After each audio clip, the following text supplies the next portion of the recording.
Out of the gates and ready to go. Hot Mic with Hutton and Withrow is underway. I said before the show, I think I may lose my voice today. Yeah. Out of the gates and ready to go. It's been that kind of week, a week of excitement. Yeah. Fall is in the air. Ragweed is in the air. October crushes me. Yeah, October's a tough month for those with allergies. We're going to make it through, though. What I can say is we have a jam-packed show on this Friday. Let's get to the college football and NFL weekend, shall we? Well, it's the weekend already. We've declared it so. Starting on Thursday now on this show is the weekend. So we're day 2 of the weekend. But it's a day 2 of the weekend caliber show with this guest list, Hutton. Anthony Broom will join us in 20 minutes. He's the editor and insider for Michigan Wolverines athletics and specifically football. A lot of news there with the allegations and the investigation that's ongoing through the NCAA that they're looking at Michigan for stealing signs and spying. We'll detail that and what it could mean for Jim Harbaugh, for the program. And Harbaugh's already served one suspension. Could there be another one? We'll ask Anthony about that coming up in 20 minutes. Michael Fabiano joins us each and every Friday to set the best fantasy football lineup for us, for you. He's with us later this hour as well. Kelly in Vegas, Chad, gives us the winners, and she'll ridicule us for some loser picks probably. Yeah. But she has to play one of them. She needs to take mine. That's the only thing that I win. I'm terrible at predicting, great at reacting, and I haven't won a single thing but my pitch to Kelly the last 3 weeks. You've crushed it. And each and every time, I think she may have taken mine by default last week in the end. She hated both, but said, I guess I'll have to go with this one. For good reason, I guess. Yeah, and it won. So listen up to that. Dan Dockich, also from Don't At Me, here on the OutKick Network. Dan joins us in the final hour today. Chad, good afternoon. Good afternoon, Hutton. I'm excited. It's a big weekend. It is. Is it going to be a big offseason for Jim Harbaugh's agent? I think the agency in charge of Jim Harbaugh probably needs to go ahead and start working those phones with their NFL connections, because this is the last year for Jim Harbaugh in the NCAA. And why? It's because he's got a big old target on his back. The NCAA does one thing really, really well. Pettiness. They become bitter very easily. And when you publicly call them out or you undermine them in any way, ask Bruce Pearl, who dared lie about a barbecue that happened a little bit early and nearly lost his ability to coach basketball for the rest of his life. 10-year show cause because of it. Ask maybe Mac Brown at some point. I don't know. They might be snooping around UNC right now because he dared to call out the big bad NCAA. Jim Harbaugh, every time he got in front of a microphone, would undermine the NCAA and their investigation into something that he inferred was over a hamburger and picking up the tab for it, and whether or not he knew about it or not, or remembered it or not. It's pretty clear the way he and Michigan handled that whole situation, and then him having a problem with a 3-game suspension, has led to the NCAA looking around for anything and everything. I also think this is a situation where it wasn't the NCAA who had to go looking around. It was probably, I'm going to guess, Rutgers and Nebraska. If I'm looking at 2 Big Ten schools that had reason to believe they had a Michigan staffer at a game on campus, illegally scouting them and looking for their signs. Connor Stalions, which is just a terrific name, by the way. The guy could be a pro wrestler. Connor Stalions is a graduate of the United States Naval Academy.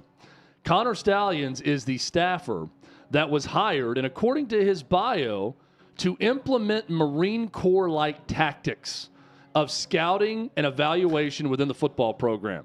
Connor Stalions, ladies and gentlemen, as of 14 minutes ago, has been suspended without pay at the University of Michigan. Now ask yourself, when Jim Harbaugh comes out and says, I have no knowledge of any of this that's going on, do you believe that? Of course not. He knows what his staffers are up to. This is plausible deniability at its best. Now, maybe there's no electronic communications between the two that can prove it, but I think it is pretty easy to prove if, in fact, he's out there videoing things. There's going to be documentation of it. There's going to be someone catching him in the act doing it. There's going to be something that's going to come down with all of this. This is not good for Michigan. I know it's easy just to sweep everything aside and act like, oh, it's NCAA doing this, no big deal. NCAA has no power. In many cases, that is correct. But when the NCAA gets you in their crosshairs And they're not going to be done until there is blood. They will not stop. And that is now the case with Jim Harbaugh. Michigan fans, and we'll talk to Anthony Broom about this, you got a really good team this year. Pray you go ahead and win a natty this season because Jim Harbaugh is not going to be there next season. Jim Harbaugh is going to take an open NFL job that comes open this offseason. This is his window now to get out. And I think Jim Harbaugh is smart enough to understand that the NCAA is not going to stop until he's suspended for a season or the Michigan football program faces big-time penalties for this. Now would be the time for Harbaugh to get out. I hate that for Michigan fans. Yeah. But that's where we are. What's interesting, though, that you mentioned the crosshairs, and I agree with you. They had Kansas in the crosshairs and chose to do nothing in that situation with Kansas hoops recently. Slap on the wrist. Taking down a banner, big deal. And normally when they have a chance to show some power, that's what they do with the investigations. David Dunn is the agent for Jim Harbaugh with Athletes First. He's negotiated, and he's great at what he does. Negotiated for Justin Herbert, Dak Prescott, Aaron Rodgers, and a list of NFL players. But he also represents several coaches, Harbaugh one of them. I agree with you, Chad, and it's only a matter of time. He's been flirting with the NFL the last 2 years, and if you really think you're in the crosshairs, and he is with the NCAA, don't you take the gig and go back where you had success? He's the guy that can jump back in and actually have success immediately. He did very well in San Francisco. Yeah, it was well liked, by the way. I think he's got enough of a God complex also to think that he's above all this NCAA meddling that's happening. There was a narrative that the players hated him there. Delaney Walker told us, I don't know if you remember, he was like, I love Jim Harbaugh. He was great. And we won. We went to a Super Bowl. Yeah. Players want that. And David Dunn wants that.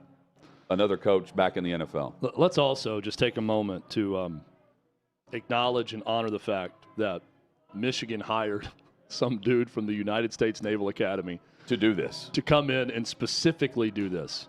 Now, innocent until proven guilty, all that good stuff. But if Michigan is this quick with Ward Manuel, their AD, to suspend him, something's up.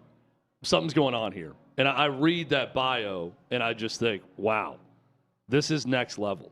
We think we've seen it all in sports and the levels that teams and programs will go to in order to win. By the way, it was a 3-year show cause for Bruce Pearl, 10 years for Donnie Tyndall. Same thing. It was 3 years over a barbecue, okay? Donnie Tyndall got too much also, but we can get into that another day. Oh, yeah. 10 years is way too much for what he was accused of doing also. Point being, when you go at it with the NCAA, they're going to do everything in their power to screw you over. And that is what Jim Harbaugh is going to have done to him. Here's the from the Michigan website about Connor Stalions. Stalions, a graduate of the United States Naval Academy, was hired as an off-field analyst at Michigan in May 2022. According to a bio on his LinkedIn account, in the bio, Stalions wrote that he attempts to, quote, employ Marine Corps philosophies and tactics into the sport of football regarding strategies in staffing, recruiting, scouting, intelligence, planning, and more. When was the last time you've heard the term intelligence used to describe football operations and gathering intel and intelligence? If there was ever a guy who is going to future opponents to try to steal signs, it's that guy. It's that guy with his LinkedIn bio consisting of someone that specializes in intelligence for a football program. Crazy story. I don't think it ends well for Michigan. It's certainly not going to end well for Jim Harbaugh in Michigan, because I think he's going to be out now. All the flirtations are going to be – there's going to be some follow-through on it this year because he knows the NCAA is out to get him. Well, but I'm also intrigued at how the NCAA handles this, because sign stealing is not against the rules technically through the bylaws. No, but in-house scouting in-person scouting is illegal, and that's been that way since 94. So they clearly know this, and this all stems from at least – 2 different programs, coaches. Schiano's one of them because he's said it at a halftime interview where he figured that they had the signs, right? Yeah. I mean, that would be during the game, though. So I'm intrigued to see how they link up everything based on what was reported. Well, but Michigan's already and also. But Chad, let's go bigger picture here, because this is, to me, is where this thing gets a little bit more hairy and a lot more convoluted. They've had to alert every future Michigan opponent, including Michigan State this that week. they have intelligence on that they've been at games of theirs moving forward. This affects the line of games. This affects a lot of money changing hands. This affects point spreads. When we have Iowa and Iowa State players betting on their games, this is not good. This has everyone looking back at prior bets. If you placed a lot of money on a game thinking, did Michigan do something that altered the point spread in this game without the betting public knowing about it? There are a lot more implications here moving forward for what could go down. You know how you cut a lot of this stupid stuff out with signs? Put a damn radio in the quarterback's helmet, the way they have in the NFL since 1994. Why we can't do that in major college football is beyond me. You eliminate the sign problem if you do that. Give them a radio. And then there's not people, you don't have Naval Academy vets and grads going to games scouting signs of opponents. And make it simple. Like I think the reason why they don't do that is in the NFL at every stadium, there's someone that cuts off that feed 15 seconds prior to the play clock ending, before a penalty. In college football, that would require literally someone at every single stadium. So I don't think just make it simple where you can just talk to the quarterback no matter what. I'm with you. But also, like, coaches know. They anticipate. They scout. It's like, how much are they getting in person on signs? Probably a lot, especially if you're doing like the 3 quarterbacks on the sideline doing different motions. You figure things out, and that's a huge benefit. But in game, to me, if you pick up on it in game, that's the opponent's problem, not your problem. Well, it is, and that's why it's frowned upon, but it's not prohibited. That's right. It's not explicitly prohibited within the rules, because if you can pick up on it in the game. But I'll also and Schiano, by the this. way, would have that intel if he was able to get it. I'll also offer this. They're not doing it if it doesn't present an advantage. Sure. Having someone in-house, having someone at whatever vantage point, this guy, allegedly, wherever they were in the stadium and whatever they were filming and the angle they were filming it, they're doing it for a reason. I said the same thing about everything going on with Spygate, with the Patriots. There was a lot of, everybody's doing it. What real advantage are they getting? Everyone's on tape in every game, no matter what. And I'll just offer this. Okay, some of that may be true, but why do it? Why the 2 orders, as they say in A Few Good Men? There's a reason they're doing it. It's because it presents some advantage. If not, they wouldn't mess with it. So there is an advantage to be gained here. Don't kid yourself. They're getting some advantage out of this. Michigan was, if in fact what they are alleged of having done, they actually did. Advantage for the quarterbacks and the offense in the NFL. And Tom Brady, 2 years ago, sat down with the Tampa Bay Buccaneers website, along with Gronkowski and others, and said the defense is not being presented with a fair rule book, and the offense is, they have the bailout plays where a quarterback makes a wrong decision and a hard hit over the middle is a flag against the defense, and the defense, by no fault of their own, just being physical, bails out bad play on offense. Gronkowski responded not to that, but apparently forgot the fact that Brady had said this, because Gronkowski says in a response about the NFL, maybe they'll just become flag football. Brady said that it's been soft. It's becoming soft as flag football eventually. Said this on the Let's Go podcast with Jim Gray. Chad, Gronkowski responds and says, it was already flag football for you, brother. He said this with Up and Adams, with Kay Adams. Some of those calls for you last year, they barely touched you, especially the call with the Atlanta Falcons. They were getting a 15-yard roughing the passer penalty. He's right, but Brady would agree with him. Yeah. So all the headlines about Gronkowski calling out Brady has stood up and said, if I make a mistake, if I throw a bad pass, or I put it where the receiver would get knocked out, they can't do that anymore across the middle. So it's not on me, even though I'm putting the receiver at risk, because the defense can't hit them. And that's unfortunate. He said the defense should have the rules more in their favor, and they don't. And that's coming from the GOAT.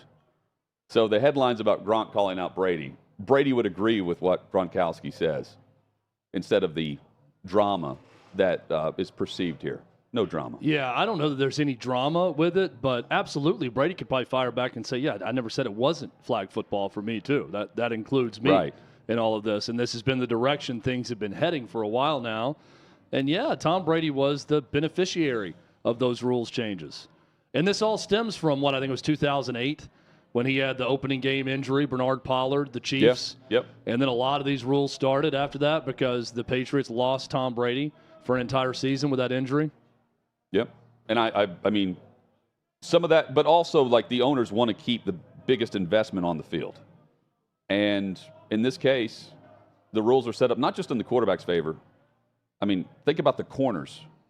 You can barely touch the receiver now when you're going up for the interception or pass defense. Scoring is down. Explosive plays are down. So we can say this all we want, but somehow the defense has found a way to wrestle away an advantage. Again, I think it comes down to poor offensive line play. I think offenses need more practice than defenses to get cohesion. However, to have a cohesive unit, I don't think they're getting enough. But it was the same practice regiment when they had 500 touchdowns compared to 398 2 years ago. Same lack of practice. But I agree. They should do more. The players don't want that because they feel like they won some argument in negotiations. Anthony Broom joins us next. We talk Michigan football and possible suspensions.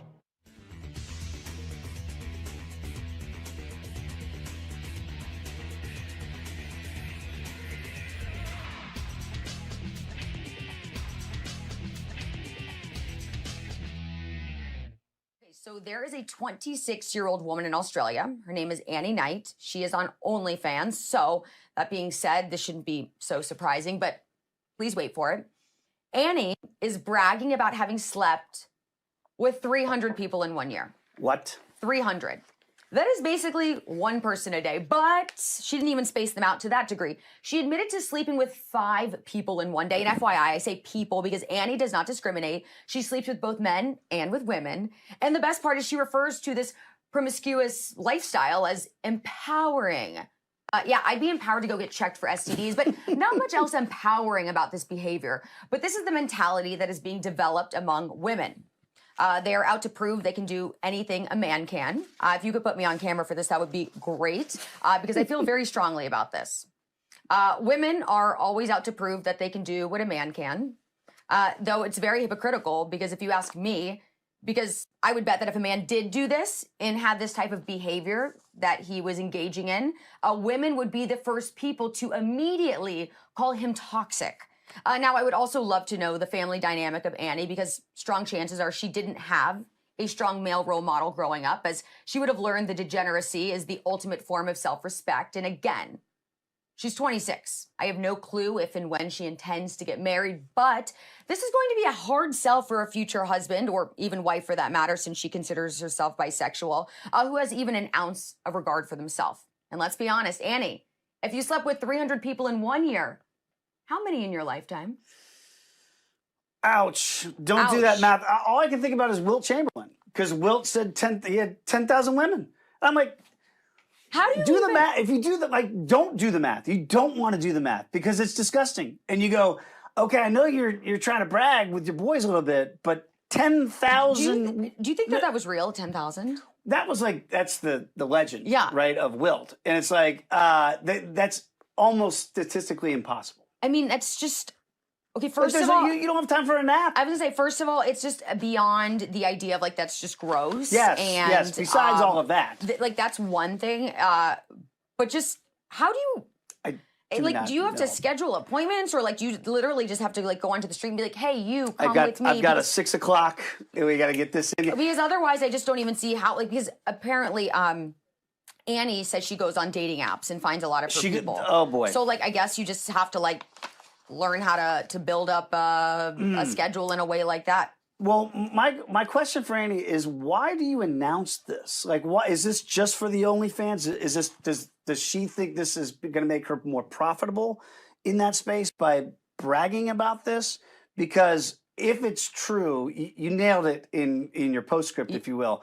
Like, you need to go talk to some people outside of the people that you're spending your time with. Yeah, I think got a lot of issues a there. lot of people are obviously looking for fame and in their 15 minutes, and I think for her this is her way of getting her 15 minutes, but it's just really disgusting, and I think she doesn't realize the huge disservice she's doing to herself for later on in life when she does realize. Well, because those are real conversations you have with people that you actually end up spending time with. Yeah. Like, you don't necessarily want to go into the sordid past, but if you're bragging on OnlyFans, all they have to do is a quick Google search, and then they find out, okay, actually you lied to me. It wasn't your 15 people like you said. It was actually 5,000.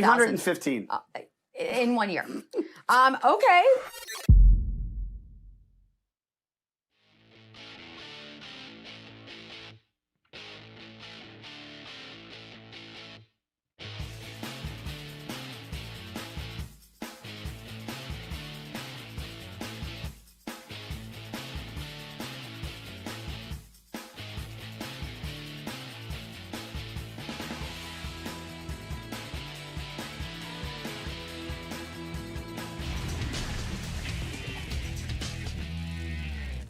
Michael Fabiano joins us in 20 minutes. Hot Mike with Hutton Withrow rolls on across the OutKick network. Glad you're with us. Streaming live, also listening to this great radio partner. Chad, we've had Anthony Broom on before. He brings it. He does. He's the insider for the Wolverine. Great coverage. Does for not get more Michigan than his outfit right now either. No doubt. Detroit Tigers hat, Detroit Pistons shirt. Perfect. Just perfect. We need a Lions headband, I'm sure he has maybe, and then we'd really have the complete trifecta. Anthony, no shortage of storylines in the state of Michigan. No, slow week, and you guys caught me on a travel day too, so that's why I look like a dad on the way to soccer practice right now. But yeah, nothing going on, right? No topics of interest in my sphere at all. So, what is the level of concern now that that Jim Harbaugh is just going to say the NCAA has it out for me. I don't want to deal with this anymore. I can't get to the NFL quick enough after this season. Is that a concern for Michigan fans? I think that's been a concern, honestly. I mean, coming off of, he has his pay slashed in half in 2020 after that 2020 season. And there's been some weird vibes with him in the athletic department since then. So there's always been, and the last couple of years, every year that Jim Harbaugh has been at Michigan, there's been this kind of, will he or won't he with the NFL? There's always the, some of the stuff that comes out in November, December about the coaching carousel. But really, until the last 2 off seasons or so, it feels like that's when the actual sort of courtships and interest have taken place. And yeah, with all this going on, is there more of that now? I mean, we can't speak to that until the cycle kicks up, but you do have to wonder if this is, knowing what we do about what he's already achieved in the NFL, what he's done at the college level, and quite frankly, some of the stuff he's been dealing with in terms of the NCAA and the state of college sports. Yeah, I would say right now the concern is probably about as legitimate as it has been that he would go back, because honestly, at this point, who could kind of blame him? Anthony Broom, our guest with the Wolverine and On 3. So Ward Manuel has suspended Connor Stalions, an analyst, with pay, pending this investigation and the results of it. But Harbaugh says he knew nothing about this and doesn't condone it. How would he not know about sign stealing if it was benefiting the team in this way and opponents were aware of it? They caught on to the fact. I mean, that's the crux of the question, right? What did Jim Harbaugh know? What did Michigan know? I mean, it's important to know, too, that, yeah, again, the common refrain from Michigan fans and from the program will be sign stealing isn't illegal and it's part of the game. And all of that's true, right? But what we're talking about here is potential illegal sign stealing in terms of the technology aspect of it, in terms of potentially having people associated with Michigan in person at these other games. So to me, I mean, that's I personally, being that this investigation is just now kind of starting to crack open. It's clear that, with Connor Stalions, bam, he's the person of interest. He's been placed on suspension with pay for now. And we'll see where the investigation goes from there. But that's kind of the crux of this entire thing, is that how deep does this thing go? Who was involved and how far up the ladder was the knowledge of that? And those are things that I don't know that we can know right now. But, obviously, if you're caught using the technology to aid your scouting, if you're caught, and that's the question too, is in terms of in-person scouting, which is kind of what it feels like this is revolving around. Who was there and in what capacity? I mean, that's I think what they're trying to get to the bottom of. I realize the answer to this could be who knows, but Yeah. What's the possible penalty that could be levied from the NCAA to Michigan and the football program if they prove this? Yeah, I'm not sure, because I'm not sure what the precedent for it is. I Right. mean, Yeah. to my knowledge, I can't think of a major program that was being investigated like this. And part of it too is that, people will say, oh, well, here comes another Harbaugh witch hunt and all those type of things. But I truthfully don't know. I mean, I thought I had seen something that there was something similar happened at Baylor and a guy was suspended for a half. I truly don't know where it goes from here. I mean, it all kind of boils down to the extent of which it was taking place. They surrendered one of Connor Stalions' computers to the NCAA. It seems like, from a Michigan perspective, at least Jim Harbaugh, the athletic department, tell us what you want to know. We'll go from there. I mean, it seems like I don't know. It's tough to say. It's tough to speculate, but I think that's all going to come down to what the scope of this thing is and who was involved in it. What can you tell us about Connor Stalions? Just a little while ago, Ward Manuel suspends him with pay. He's the one being investigated in this. A Naval Academy grad, says in his bio he's going to bring Marine Corps tactics to the football program. Do you see him on game day? I think is an important part of this around Michigan. Is he not there? Have you had a chance to talk with him? What do you know about him? Yeah, I don't know him personally. I know social media accounts aren't there now, but there was a connection there, I think, at one point. But I do know that he's on the sideline during games. I mean, you flip on any game and, most of the time he's standing on the sideline. He's with the coaching staff, with the support staff.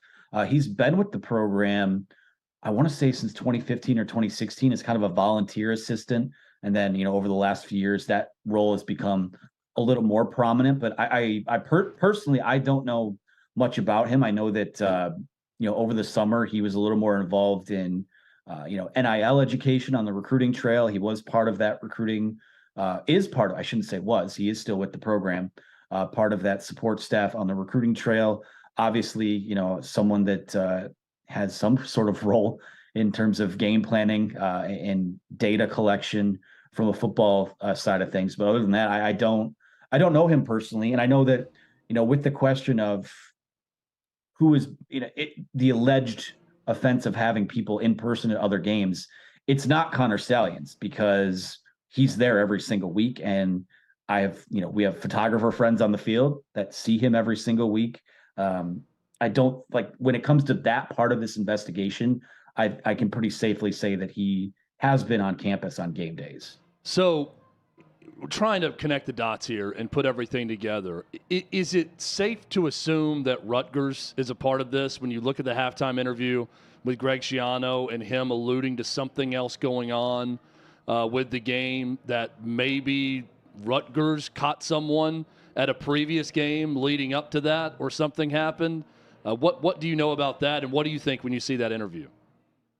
Yeah, it was weird at the time, and I wondered, Schiano, I think, came out yesterday, or someone on behalf of Schiano came out yesterday and said that was in reference to officiating. I don't know that I completely buy that. The tone of the interview was a lot more cryptic than that. I think you can usually see the steam coming out of a coach's ears when it does have to do with officiating.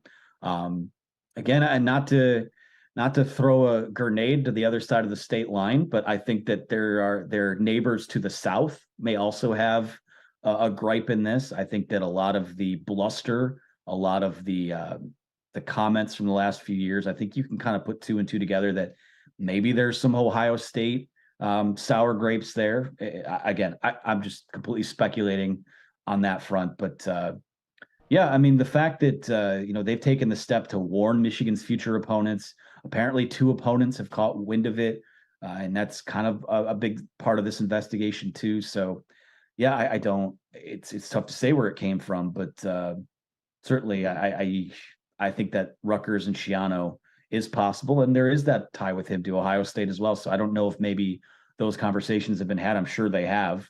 Apparently, all this reporting seems to suggest it's been an open secret among Big Ten coaches. But again, until Wednesday night, this is the first that anyone had heard of any of it. Anthony Broom, our guest from the Wolverine. What do you make, if anything, of the cooperation from Harbaugh now compared to the previous investigation? Yeah, it's one of those things too, where you're wondering, with all the reporting, with all the, the fact that an investigation is just kind of being kicked off now, and there's this much kind of fanfare and outrage over it, does kind of make you wonder if it's linked to the investigation that's already kind of open on them with Jim Harbaugh and, the recruiting violations. And, it's no secret that there is some bad blood or no love lost between those two sides right now. So I think that certainly can play a part in it. Again, two separate offenses from two very different type of things, but the fact that it's another kind of notch on your belt to go after Michigan, go after Jim Harbaugh. I do think that when the news cycle on this does kind of slow down a bit, it won't be quite as severe, but in the here and now, it's hard to escape from the optics of it being another saga or another chapter in this Jim Harbaugh versus the NCAA saga. On the field, how good is this Michigan team versus what we've seen schedule-wise? And what do you anticipate as we move forward against the top three, battling it out in the Big Ten with Ohio State and Penn State? Well, yeah, this is obviously a big weekend for that. We finally start to get to see this Big Ten East pecking order start to take shape with Penn State and Ohio State playing. Michigan has a chance to kind of keep things rolling here heading into a bye week. With Michigan, for as much flack as they've caught, with the schedule, it's important to note that when you are playing teams that you are, just that much more talented than that, that much more better prepared, and people will throw in the shots. Oh, well, maybe they were prepared because they were stealing signs, whatever. But when you were playing teams that you are that much better than, this is what these first 7 weeks is what it's supposed to look like. So I've liked how they've handled their business. I think that they can hold up they've proven this already, that what they do in the trenches on both sides of the ball, they'll be able to hold up in a fight against Penn State and Ohio State. And that Penn State Ohio State game on Saturday afternoon, that's that first rung to start getting some clarity on what tiebreakers might look like, what scenarios might look like, because all those teams are going to have a role to play in this Big Ten East race. They're going to have a role to play in this the college football playoff picture. But I think that right now, when you look at the way that Michigan's playing and the way that they prepare, I think that there's very little concern that they won't be ready when the time comes. It almost feels like, we've seen their fastball the most this year on the road. Again, Saturday will be their biggest quote unquote game yet, being that it's a rivalry game, trophy game against Michigan State. But, I feel like we are going to get this team's fastball in the regular season when those chips are down and the challenge is the toughest. So we'll see what happens there. But I like how they stack up right now with their peers. We've seen dramatically different responses from schools in regards to NCAA investigations with coaches. Anytime something happens at Tennessee, they immediately fire the coach, roll everything over on them, and try to hire someone new and move on. They're not going to back their coach at all. Kansas backs Bill Self. Turns out okay for them. LSU backs Will Wade on the basketball side. They wait till he starts losing to fire him eventually. Then the NCAA comes down on him. Is there any scenario where Michigan does not have Jim Harbaugh's back in this based on whatever they find on this computer or anything else? Is there any way they say, yep, this is too many different types of things going on now that's been alleged, and we got to cut ties? I think that right now they're prepared to fight this. I think they're prepared to defend him. From there, like I said, I guess it all kind of depends on what comes out of this. I mean, if it comes out that this goes farther up on the ladder than just a recruiting analyst with the program, if there are assistant coaches that are culpable in it, if there's even the head coach that's culpable in it, I think that everything could be on the table, depending on what the severity of the case is. So we'll see what happens. I think that Michigan's ready to defend him. I mean, as of a week ago or a couple of days ago, even they've been ready to get a new contract done for Jim Harbaugh. So where things stand right now, I think that everyone's kind of aligned in making sure he sticks around. But again, no man knows the future when it comes to maybe him deciding that he'd like to take his talents back to the next level. But I certainly don't think in the here and now that they're in any danger of cutting ties with him from an administrative perspective. Anthony Broom has been our guest. The Wolverine is the site for all things Michigan Wolverines coverage. Anthony, thank you for the perspective. It was great, and we'll get you back on as this story progresses. Thank you guys for having me. Appreciate it. Absolutely. Anthony Broom there. Chad, the statement from Harbaugh recently about this investigation. I want to make it clear that I and my staff will fully cooperate with the investigation into this matter. It's a different tone than what we heard from him previous. Much more challenging before with the investigation. I don't remember. I don't recall anything like that. Yeah, I don't recall. And how dare you question the ethics of my program type stuff. Now, we'll fully cooperate with any investigation. Coming up, Michael Fabiano joins us. All things fantasy football, the top starts and sits of the week, Fab's 5, and more. He's straight ahead. Get your lineup ready. That's next right here on Hot Mic with Hutton and Withrow across the OutKick network.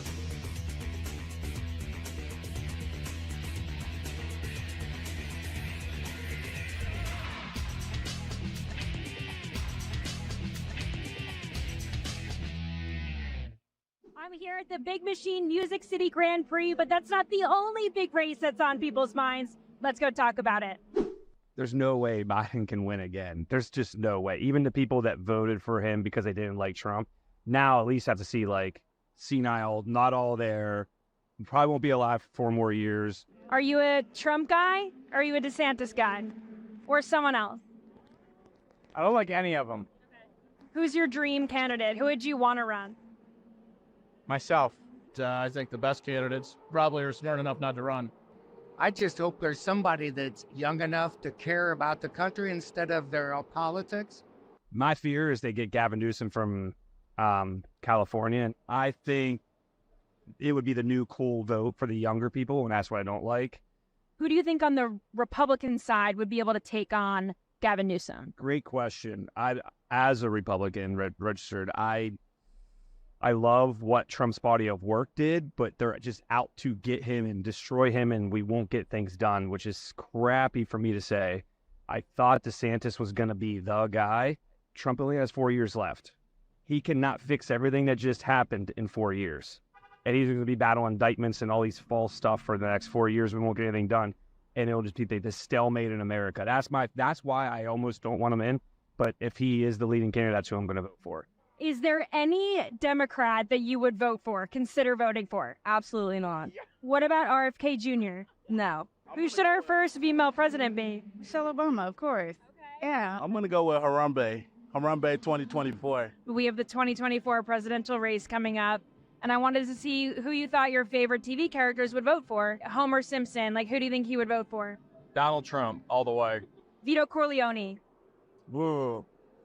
Whoever advances the cause of the Corleone family. Yeah. Tony Soprano. If Tony Soprano is voting in the 2024 election, who do you think he's voting for? I'm gonna go Ron DeSantis. Okay. Why do you think that?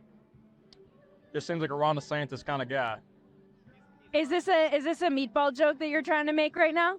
What about Homer Simpson? Homer would vote for Biden because he's a dope. Who do you think Napoleon Dynamite would vote for? That's a good question. I actually don't know.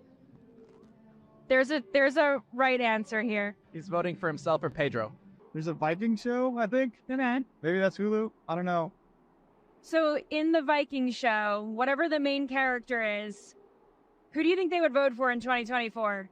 Probably a goat or a dog. I think we have one of those in office right now. So who do you think Jon Snow would vote for in this upcoming election? I'm going to say Donald J. Trump. Why do you think so? Because Game of Thrones is all about drama, and Trump comes with the drama, baby. Would you vote for Trump from jail? Yeah, probably. Yeah, probably. Because at that point, what else do you have to lose? Okay, would you vote for Trump from a jail cell? Yeah, baby, I will get Trump out of jail. Would you vote for Trump in jail? Oh, yeah. Based as The thing that Trump needs to remember is there's another political figure that said, I don't recall very well. Yeah. And that's all he's got to say. Is there like a dream candidate, someone that you think could like save us all? Yeah, Jesus. Amen to that.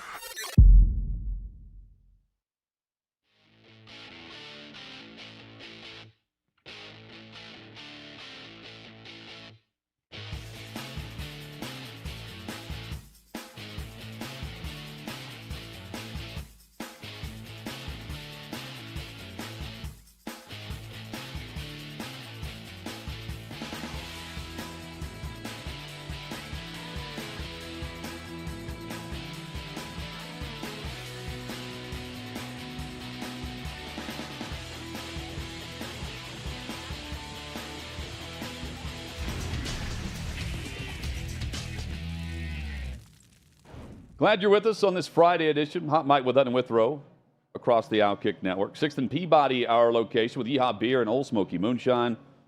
Show rolling along. What a Friday it is. It is. What a Friday it is. Michael Fabiano joins us, the fantasy football all things guru for Sports Illustrated. Does a fantastic job breaking it down and helping us set lineups, which is difficult this week, Michael, with 6 teams on the bye. Week 7 and Week 13 will feature this. And whenever I was drafting my roster, I'm stacked with Week 7 and Week 13 buys. This is a difficult week as far as depth is concerned.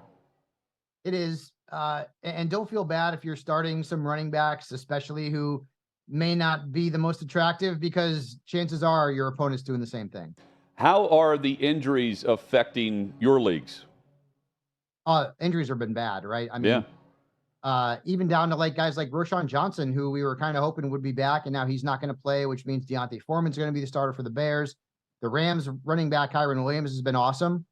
You don't even know who's going to be the starter this week against the Pittsburgh Steelers. So the injuries are bad enough, but especially at running back, when you don't know who the handcuff is, or maybe there isn't one in particular that we have faith will lead the team in snaps and touches, makes it even harder. And to find the next Devin Achane, right? To find the guy that may have a role that's about to be increased with the team, but also because of injury. And like you said, Michael, trying to decipher who's really getting the start based on injury. That's part of the guessing game, right? All educated guesses. For the Rams, we all kind of thought it was going to be Zach Evans, but it might be Royce Freeman, who they signed off the practice squad. We just don't know. It's the same thing as like last week. Remember with the Cardinals? Yes. James Conner goes down and Amari DeMarcado plays, so we all think it's going to be him. And then suddenly Keontae Ingram is coming back from an injury and he starts, and they sign Damian Williams off the practice squad, and he has more touches than DeMarcado. Unfortunately, in the world of fantasy football, a lot of it's guessing games, a lot of it's educated guessing games. It's all we can do.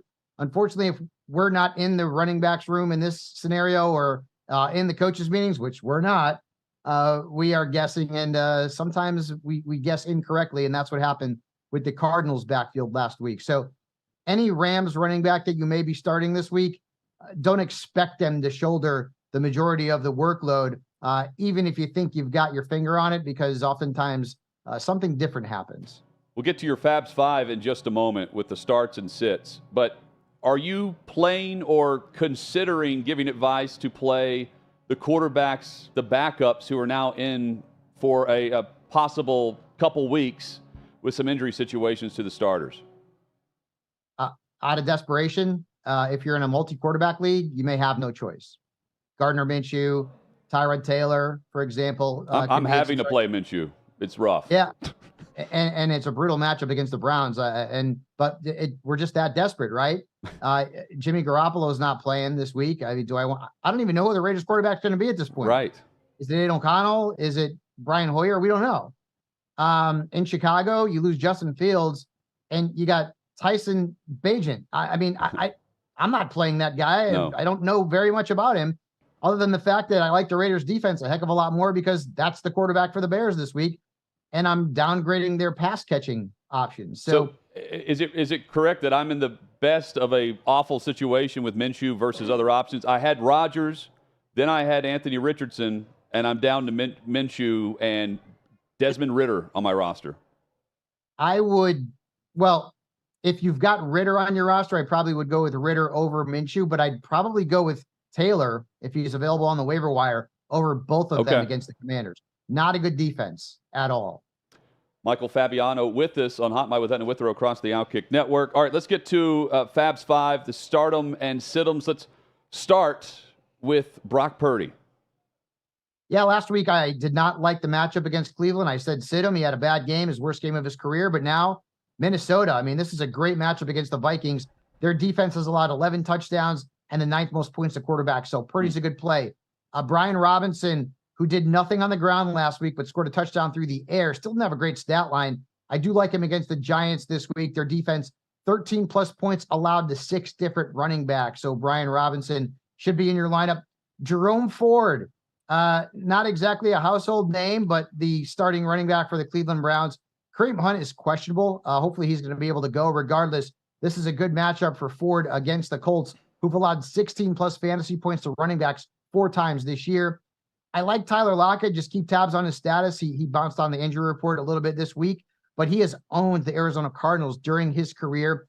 15 plus points in 5 of his last 6 games against them, including one game where he scored 53. And in that same game, Hollywood Brown against Seattle, a really good matchup for Brown. Seattle's defense has given up 7 touchdowns and the most points to wide receivers. So start Hollywood Brown this week. All right, Michael, flip side of that, who should fantasy owners stay away from this week? I don't know how you play Kirk Cousins with any kind of confidence. Now, would I play him over, Tyrod Taylor and Gardner Minshew? Sure, hoping for some garbage time points, but he scored single digits last week without Justin Jefferson. Now they've got the Niners, who are going to be all kinds of salty after getting beat by the Browns last week. This is a bad matchup for Kirk Cousins. Najee Harris, you probably got to play him. The guy's been terrible this year from a fantasy perspective. 6.7 points per game, losing snaps and touches to Jalen Warren, and the matchup's not great against the Rams. Rachaad White, I like that he's getting volume and he's getting the snaps, but he's not scoring any fantasy points. He's actually had more than 11 points just once this year. Atlanta's defense has been tough on running backs. Now, these 2 players are probably going to be in a lot of lineups, so temper your expectations. Michael Pittman Jr., who I liked last week, and he had a good game, over 20 fantasy points. Browns, their defense is just for real. They've given up 1 big game to a wide receiver all year long. That's it. And Brandon Ayuk had an okay game last week, but not great.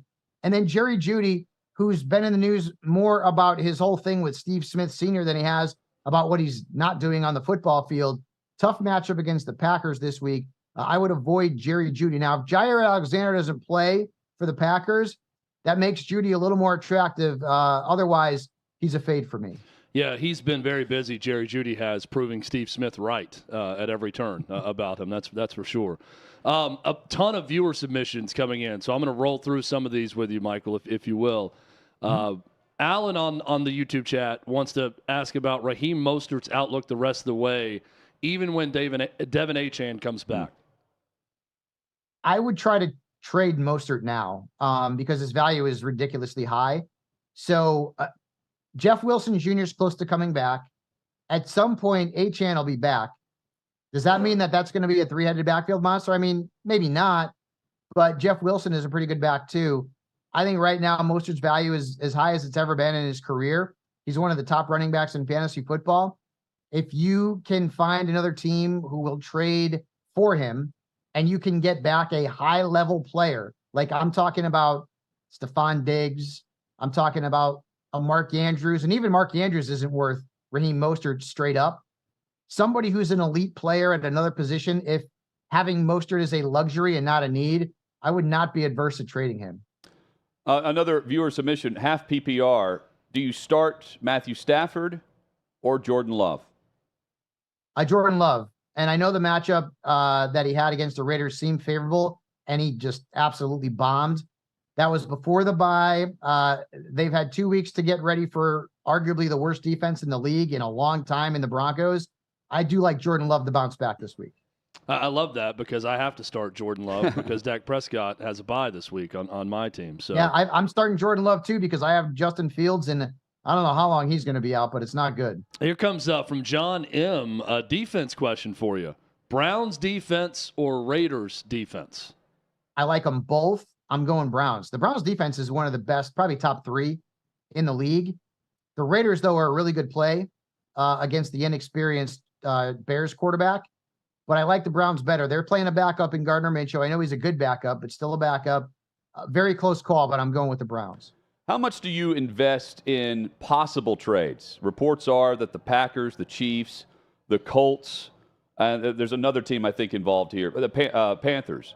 How much do you anticipate what could happen at the deadline, trying to trade now, buy low if you could, knowing that some of these guys could playing for a different offense and they're not producing now? Jerry Jeudy, for instance. Yeah, I think the play there is more about the players who might be on the waiver wire who could see their value increase if a trade happens. I don't know where Judy's going to go. Right. I'd love to see him have a change of scenery. I don't know that anybody's buying on Jerry Jeudy until they know where he's going, to be quite honest with you. But if Marvin Mims is on the waiver wire, well, then wait, maybe I need to pick him up now, because if Judy's gone, Mims becomes potentially a number 2 option in the offense there for Russell Wilson, which would be a good thing. So anybody whose name is on the trade block, and there are some trades I would love to see. I'd love to see Zach Moss out of Indianapolis, right? Let him start someplace else, and Jonathan Taylor becomes the guy, which we all know he's going to be. I'd love to see Javonte Williams out of Denver. They've got 2 other backs. Again, I don't know if these are going to happen. If Devontae Adams can end up someplace where the quarterback is durable, I mean, that was one thing I was worried about with the Raiders and Garoppolo, is that if Garoppolo got hurt, and I guess it's more of like a when and not an if. Yeah. What are the Raiders going to throw out there at quarterback? We don't even know who the quarterback's going to be. At least right now, I have no idea. And the matchup's really good against the Bears, but Devontae Adams had 2 stinkers in a row. I think the good thing is that, the squeaky wheel philosophy, and he was squeaking pretty good this week. So no matter who the quarterback is for Vegas, hopefully they get him the ball this week. But I think it's more about like who might be able to get more reps or more playing time and more opportunities to score fantasy points in the absence of a potentially traded player. What is Mecole Hardman's outlook now that he's back with KC? I grabbed him in some leagues. Mecole Hardman in his last 4 games with the Chiefs scored double digits, and the last 2 games were both over 19 points. He knows the offense. Mahomes has a rapport with him, and the Chiefs don't have like that elite number 1 guy. Not that Mecole Hardman is that, but could he be the 2nd most targeted player at wide receiver because no one's going to out-target Kelsey while he's there? Yeah, I think he can. I think it's right now him and Rashee Rice are the 2 Chiefs wide receivers I'd like to have on my roster. If the Chiefs were happy with Sky Moore, they wouldn't have traded back to get a guy who knows the offense in Hardman. Who gets more production this week, Dawson Knox or Noah Fant? Yeah, I mean, geez, those are 2 really tough guys to call. Neither one's been very consistent from a fantasy perspective. The matchup probably favors Fant. I know Dalton Kincaid and Dawson Knox have both been a little bit banged up. They should be good to go this week, though. But I would probably go with Noah Fant there against the Cardinals. What's your average record with all your leagues? Oh, I have no idea. I'm in 15 leagues, man. I have no idea. There's leagues where I'm 6-0. There's no leagues where I'm like 0-6. I think my worst record is probably like 2-4 in some leagues. But for me, at the end of the year, in 15 leagues, if I make the playoffs in, I want to say 9 or 10, I feel like I had a pretty good season. It's all about making the playoffs, and then you never know what can happen from there. Would you consider Derrick Henry among the most disappointing fantasy draft picks this year, considering return on investment? I don't know about most disappointing. I think there have been some worse guys because Henry's had some good games. He had a good game in London last week. There have been a few stinkers, though, in that mix, but I feel like we kind of had to bake that in for a guy who's, at 30 years old with more carries than anybody in the league over the last 5 seasons. The good news is that he plays the Houston Texans twice in a 3-week span in the fantasy playoffs. So if you get to the playoffs with Derrick Henry, you got to be licking your chops. It's a great point. Michael Fabiano always crushes it to get our lineups ready for fantasy football. Check out his great work with Sports Illustrated. Thank you as always. Always sound advice, especially in a bye week that is stacked with teams in week 7. Yep. It is called Bimageddon for a reason. Good luck, everybody. I know I need it. You probably do too. Absolutely. Thank you, Michael. Take care. He is great. At 1-5, I need all the luck I can get, Hud. All of it. Yeah. You're going with Minshew Mania over there, too. That's the league where I'm unbeaten right now with Minshew. And it's not because of quarterback, but I'm not going to go very far. Maybe he goes off this week. Who knows? You go Minshew or Ritter? Against Cleveland's defense for Minshew, I'm going Ritter. Okay. That's both are like projected to like 11 points. I'm leaning Ritter. Coming up, we discuss Jacksonville. The Jaguars got a big win on Thursday Night Football, plus the Diamondbacks as well. Straight ahead, Hot Mic with Hutton and Withrow, Hour 2, coming up right here on the OutKick Network.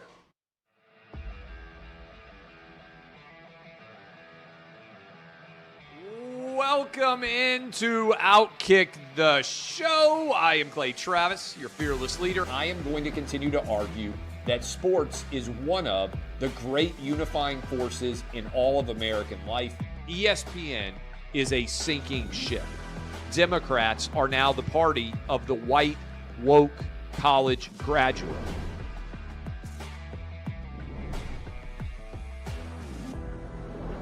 We live in a land of participation trophies. You gotta lean into the turns. You really gotta lean into the turns. When Leah Thomas walked in that first day, it got silent, and every girl was uncomfortable. Very difficult to go back-to-back years in the NFL with the number 1 overall pick. Is it fair for people to be upset with Barbie? I've been out of LA long enough to have forgotten that libs, no matter how ridiculous the scenario, are gonna live. Another week of inflation, another week with Biden with COVID, and another set of losers to crown. People don't watch the WNBA on TV, in person, on a plane, on a train, on a bus, or on purpose. I mean, what have you seen firsthand of how this has affected you in the plant and your fellow employees? Under Joe Biden, the Taliban has retaken Afghanistan. Putin has invaded Ukraine. So if there was ever a time for freaking aliens to inhabit and conquer Earth, now would be that time.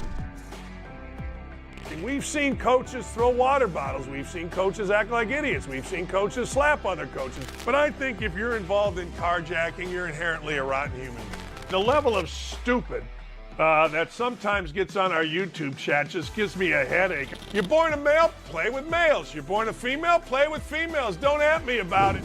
The American people are being cheated. We, ladies and gentlemen, are being cheated. I made the call to end the Me Too movement. And today I'm going to continue making that case. And that's just a way to further taunt these women, to make them feel less than, to make them realize that this has just become a big joke. Deion Sanders is the Donald Trump of football. We were directly impacted by the whole Leah Thomas thing, and we were able to see you guys on the ground with your signs supporting. That was huge. They were saying, oh, it's only 1 or 2. That's rubbish, and we all know that's rubbish. Once those trans-identifying males were able to succeed, it just encouraged others.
Just like that, the second hour is here. Friday edition. Hot Mic with Hutton and Withrow across the OutKick network. That much closer to a big college football weekend, Jeff. Huge college football weekend. A little bit of a disappointing NFL weekend with some of the buys, but some good games sprinkled in there nonetheless, just like every weekend. Although the NFL will have you know that it's never been more competitive. It's a very Hutton balanced college football top 10 I've got coming up a little bit later in the show today. An hour from right now. Great balance. When you look 1 through 10, some good parity in this list. Can't wait to reveal a little bit later in the show.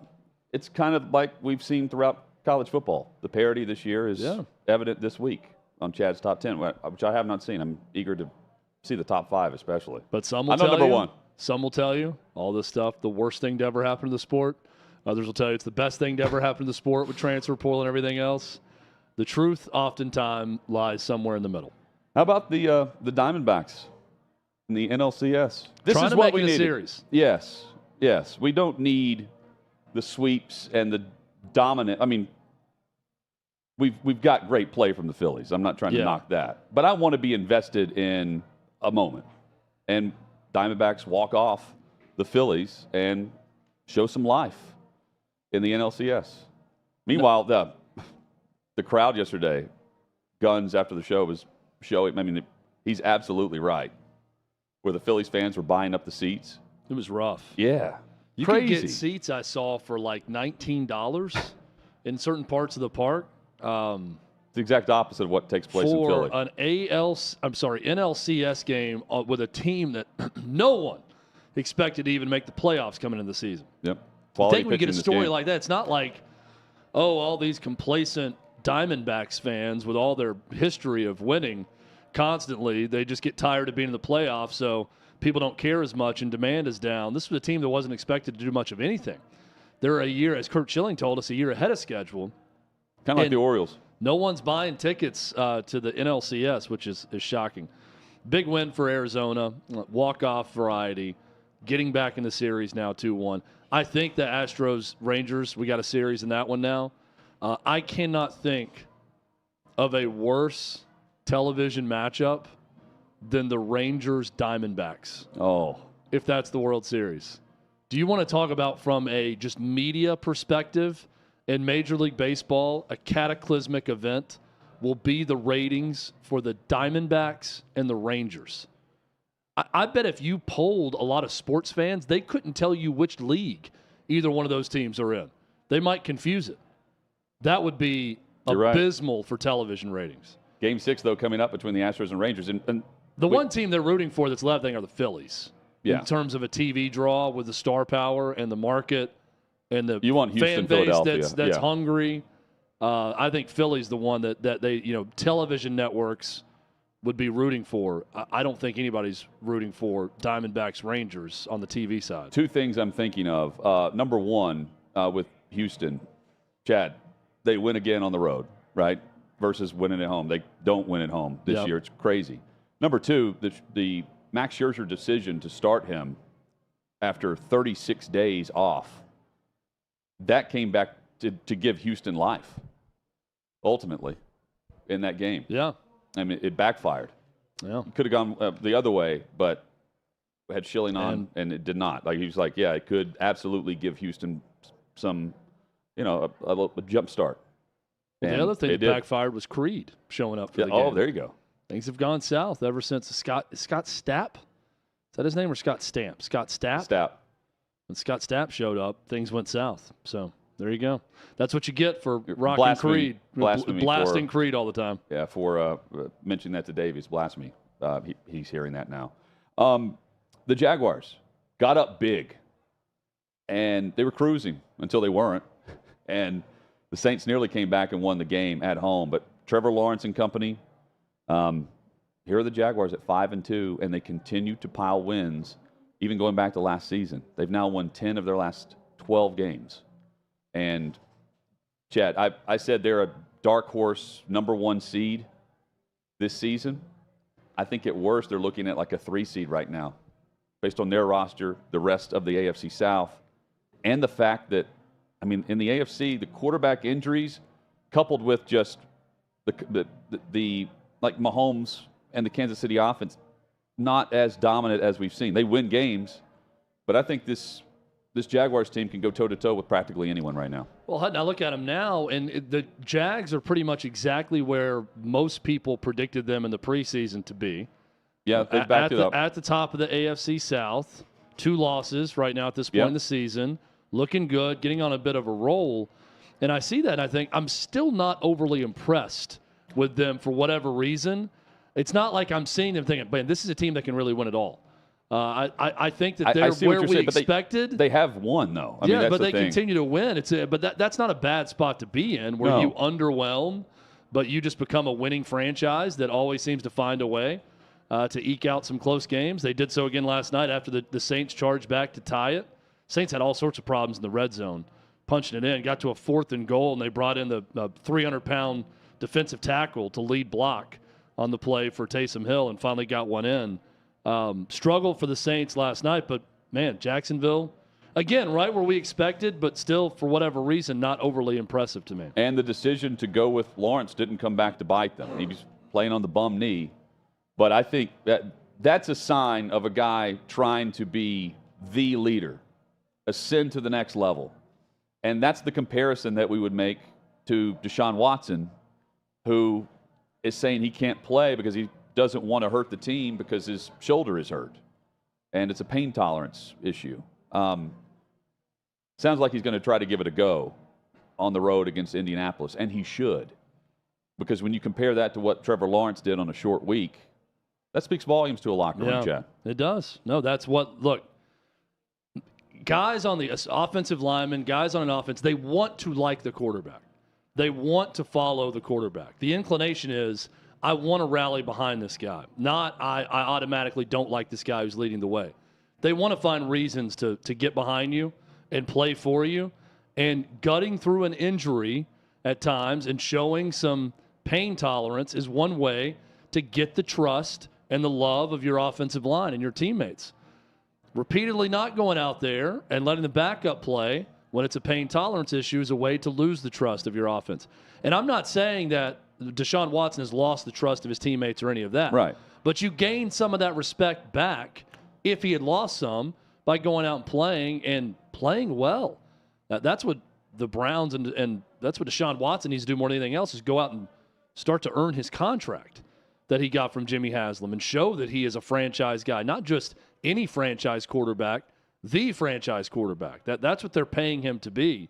He needs to start making progress towards that. And the last time he was on the field, he was very good. Yeah. You know, that was the last snapshot we had of Watson's play.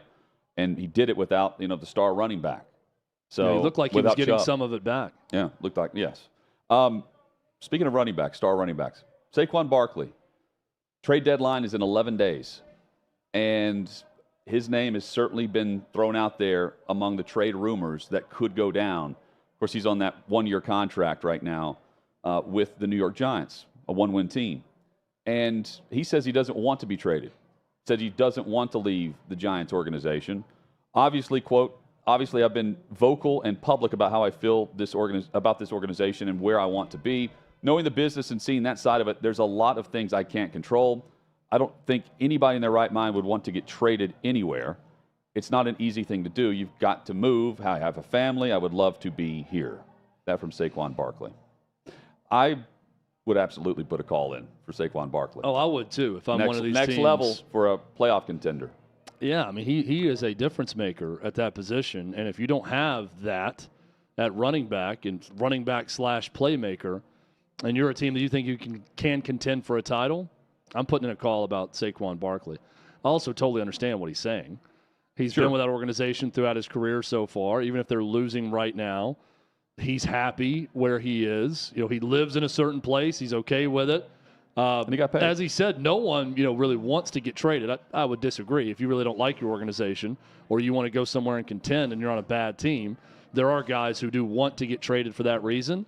But I get it. If he's comfortable and likes where he is with the Giants organization now, he should want to stay. And I like that level of loyalty, even for a guy that's on a team with one win right now that's looked awful. So I respect that from Saquon Barkley. And I'm sure Giants fans do too. The opposite of Evan Neal. Right. who called them burger flippers and said they're all sheep and I'm a lion and I don't care about their opinion. One of the dumbest things we've heard this year. This is a smart move by Saquon Barkley and totally understandable. I'm intrigued. The trade deadline over the last couple of years has been busy. The small moves, but big moves for a piece to the puzzle, right? A chess piece for the playoffs. It doesn't always pan out, but you can also invest for the future.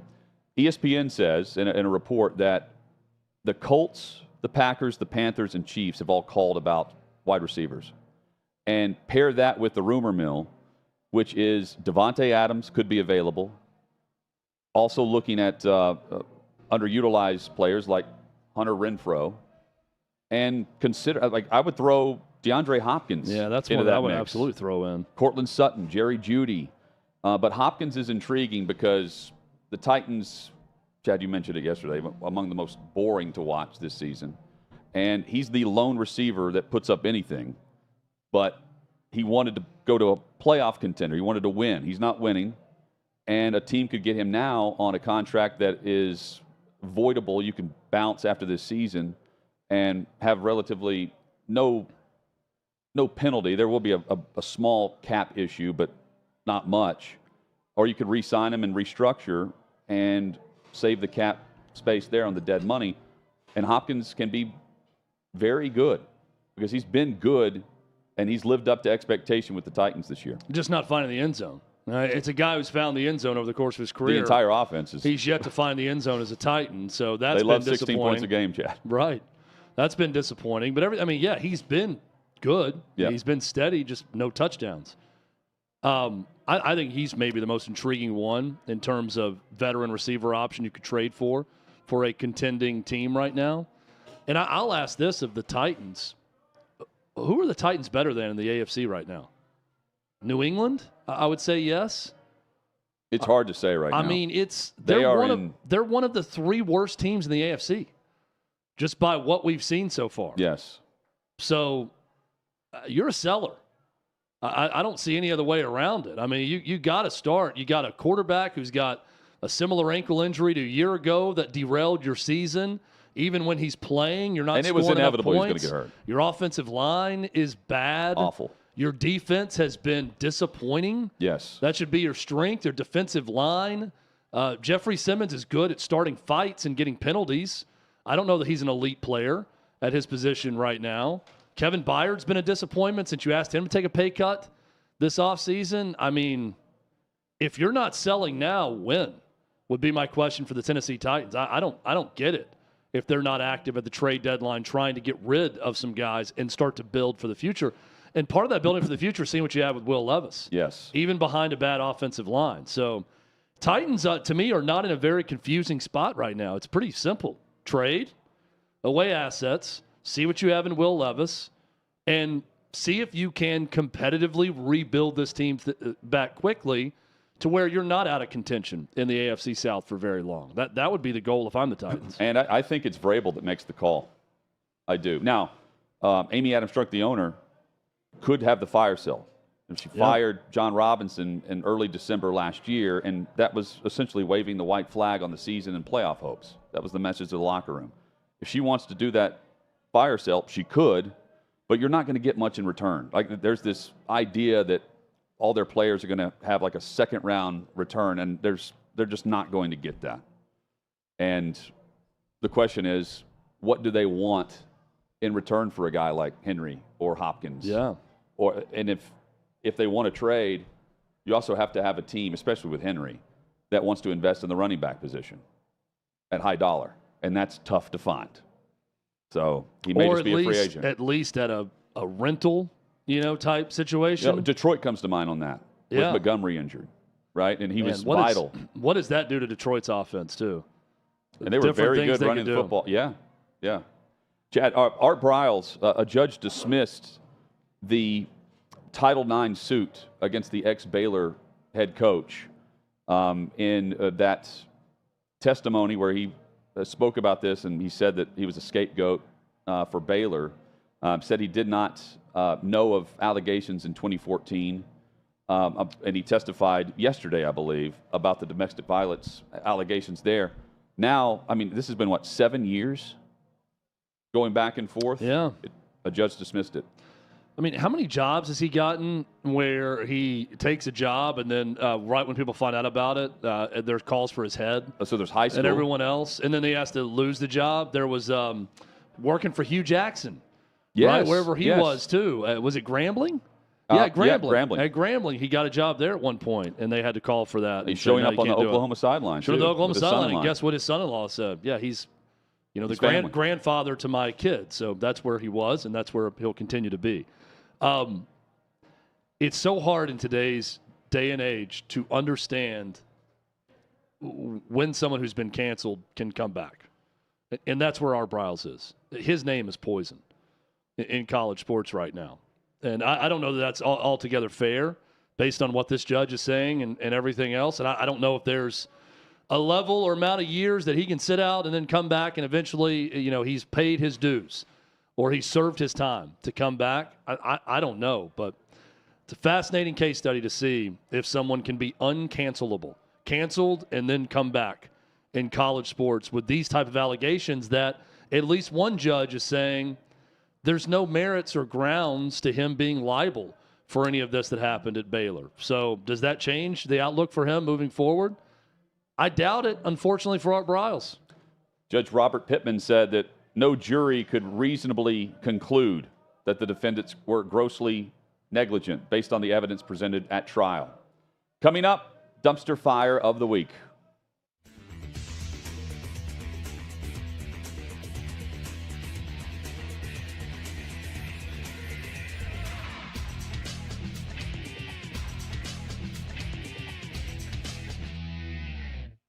Dabo Swinney ripping his own fans. Dabo Swinney at Clemson is, I don't know, they tell me that he's the guy that doesn't like the transfer portal because he's made some comments that weren't exactly supportive of it. Dabo Swinney has done a job at Clemson that very few thought could be done. Clemson is a town about this big.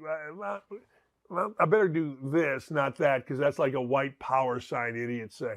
But it's about that big. The state is South Carolina. The state is not Clemson. So, but Dabo Swinney put Clemson in rarefied air. If you, a couple years ago, were going to name me the 3 best college football teams before Georgia's run here, you'd say Alabama, Ohio State, and Clemson. That's kind of who it always came down to. It felt like. So Dabo Swinney is now the victim of something that is good in one way, but it's bad in another. Incredible expectations of your fan base, meaning 10-2 ain't good enough. It just ain't. You can say whatever you want, but it just ain't. We got to be better. What? We're not in the college football playoff? What? We're not winning a national champion? What? We're 4-2? That's only winning 67% of our games? Here's what Dabo had to say. If you don't go undefeated, people say you're losers, that you're terrible. Let me tell you something. This is why football coaches for years and years and years and years fought the college football playoff. We're at a point in time, and I hate that, where people, if you don't go undefeated, you're losers. You're terrible. It's just a terrible mindset. Honestly, maybe we need to lose a few games and lighten up the bandwagon. Sometimes the bandwagon get a little full. That's the one good thing about going through a little bit of so-called adversity is that you really find out who's with you and who's not. That's all crap. Let me explain to you Dabo Swinney's day, can I? Dabo Swinney probably wakes up around 5:30. Dabo Swinney smokes shit, shower, shave, shampoo, goes to the office. Probably has a meeting at 7. Dabo Swinney then is probably in different meetings with players or recruits or maybe the administration going and maybe watching film, whatever. Then he has practice. Then after practice, he's doing the same thing. Then in the evening, he's making phone calls. Probably goes home around 10. At no point in time in his day, his week, his month, his year, is he finding out who's with us and who's not with us. It's not like there's a list. Now, maybe you find out what media member wants to rip you, but on a daily basis, a monthly basis, you're not finding out any of this crap. It's very simple. Coaches, if you want to know who's with you, understand that when you lose, nobody's really with you. If you want to know who's really with you, win. And then everybody's really with you. It's literally that simple. As my father used to say to me, Dan, we're with you, win or tie, and we ain't so sure about the tie. So shut up with that stuff, win some football games, and don't sweat it. Seriously, do yourself a favor. Work hard, grab yourself a glass of wine, go sit in your chair, and read a book instead of being on social media or worrying about who is with you and who is not with you.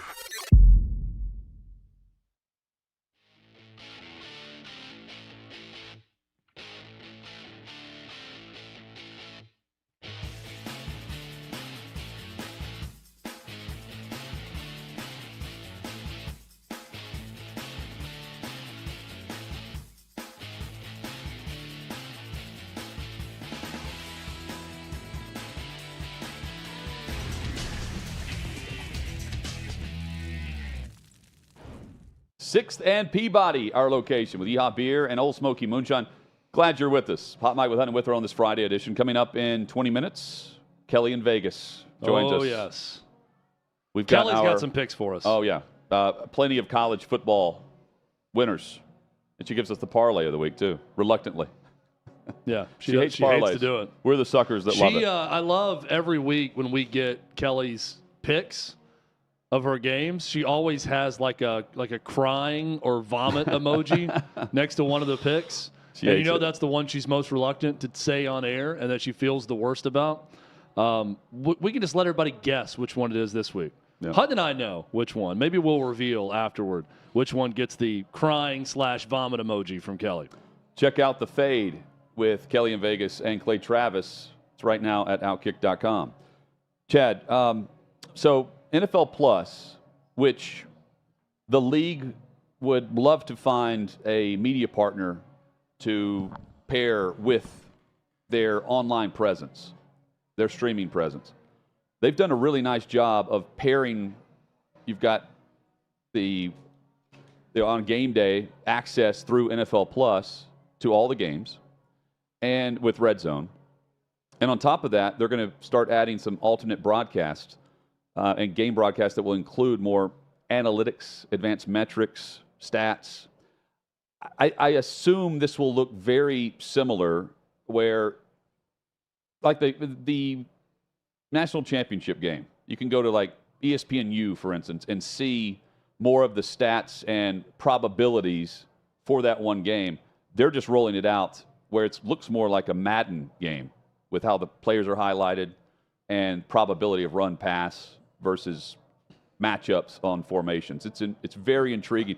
And you would know, I mean, there's no telling how long teams have had this type of thing, like probability of all of the numbers that go behind it and see it this way. Apple's already been doing this with baseball. I like the Apple Friday night MLB games, and it's a running tally of home run percentage, 8% chance, walk percentage, 72%, based on the pitch count.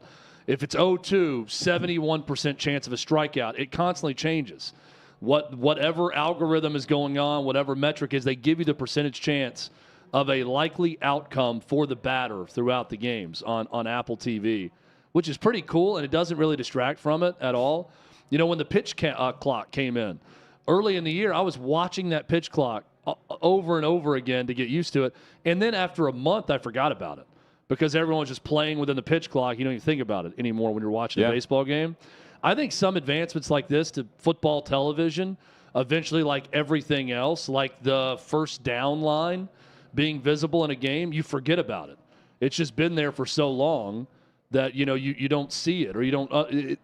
This is going to become so commonplace, is my point, that I think eventually everyone is going to adopt some level of this.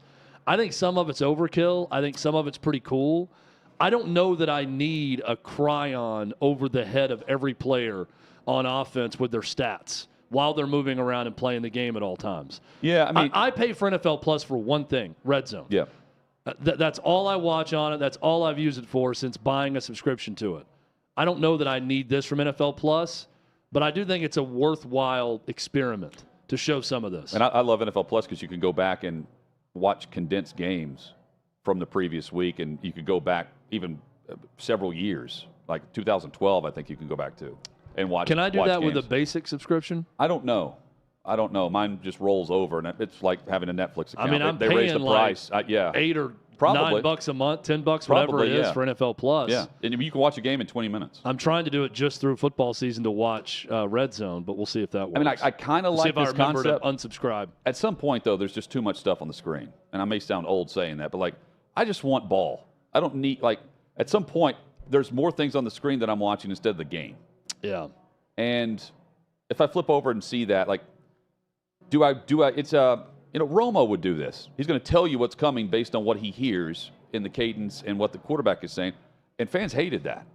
But clearly, there's an audience for this. Yeah. If you're going to tune in and see the probability of who the ball's going to down in distance and what the quarterback would likely audible to in the moment. I'm fascinated by this because if they're rolling this out now, the analytical, the executives have passed on this technology to the analytical department for NFL teams behind the scenes, right? That's Yeah. how, coaches would be watching this to prepare for game plans, I would presume. More than watching or trying to decipher a play sheet from Sean Payton that they see on Thursday Night Football. There's a great line in the movie Cape Fear, an all-time classic, where Robert De Niro is the bad guy. He's getting out of prison, and Nick Nolte's looking at him through the one-way glass where he can't look out, and he takes his shirt off, and he's got just like biblical passages written all over his body, and he says, I don't know whether to look at him or read him when he's looking at him. That's the way I feel about a television screen when a football game's on at times.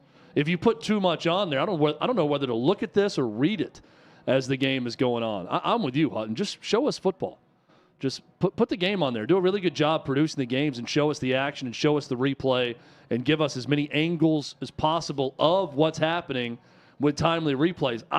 And this is going to make me sound really old. I don't even like when they go to the split screen to do something. There are times now where if a team's playing fast on offense, they'll have to go to like a PIP, picture-in-picture, and show you one thing or a replay while showing the live action that's happening in another screen. Don't go away from the live action. Above all else, don't go away from the live action. Give us the football. That's what we want. How much of the Manningcast have you watched this year? That's all I watch on Monday Night Football. Monday night? It's literally, I am probably, I know the rating show that I'm in the minority here. I prefer to watch Peyton and Eli talk about the game while watching Monday Night Football. When I've got no dog in the hunt, watch the game other than I love football.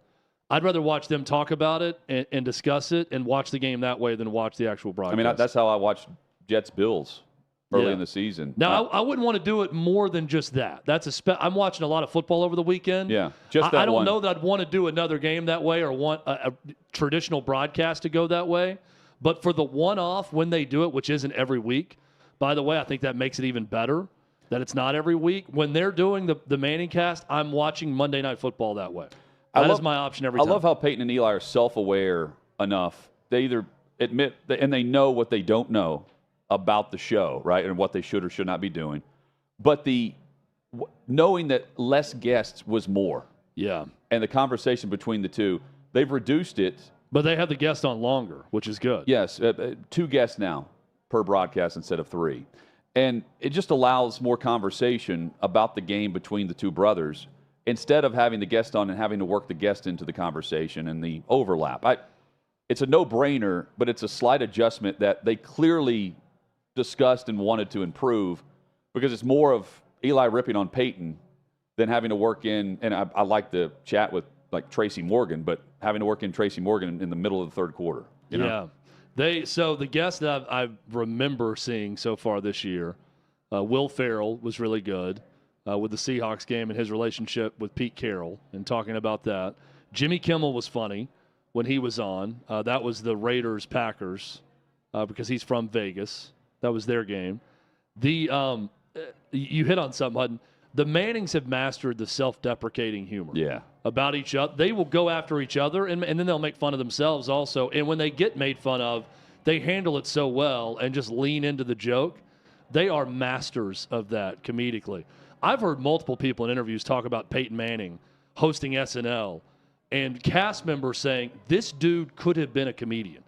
Said his comedic timing was as good as almost anyone that had done the show. They were blown away that he was that good at quarterback and that good at comedy and was so prepared on that show. I feel the same way about Eli. Yes. Eli may be even naturally a little bit funnier than Peyton at times because Peyton's a little more high-strung and into it than Eli. Eli's got this aw shucks, doesn't really care about anything type mentality about him. I love the show. I love it when those guys have the celebrities on. I love how they have prepared notes, you can tell, that they go to with the celebrity to tee them up for a funny story.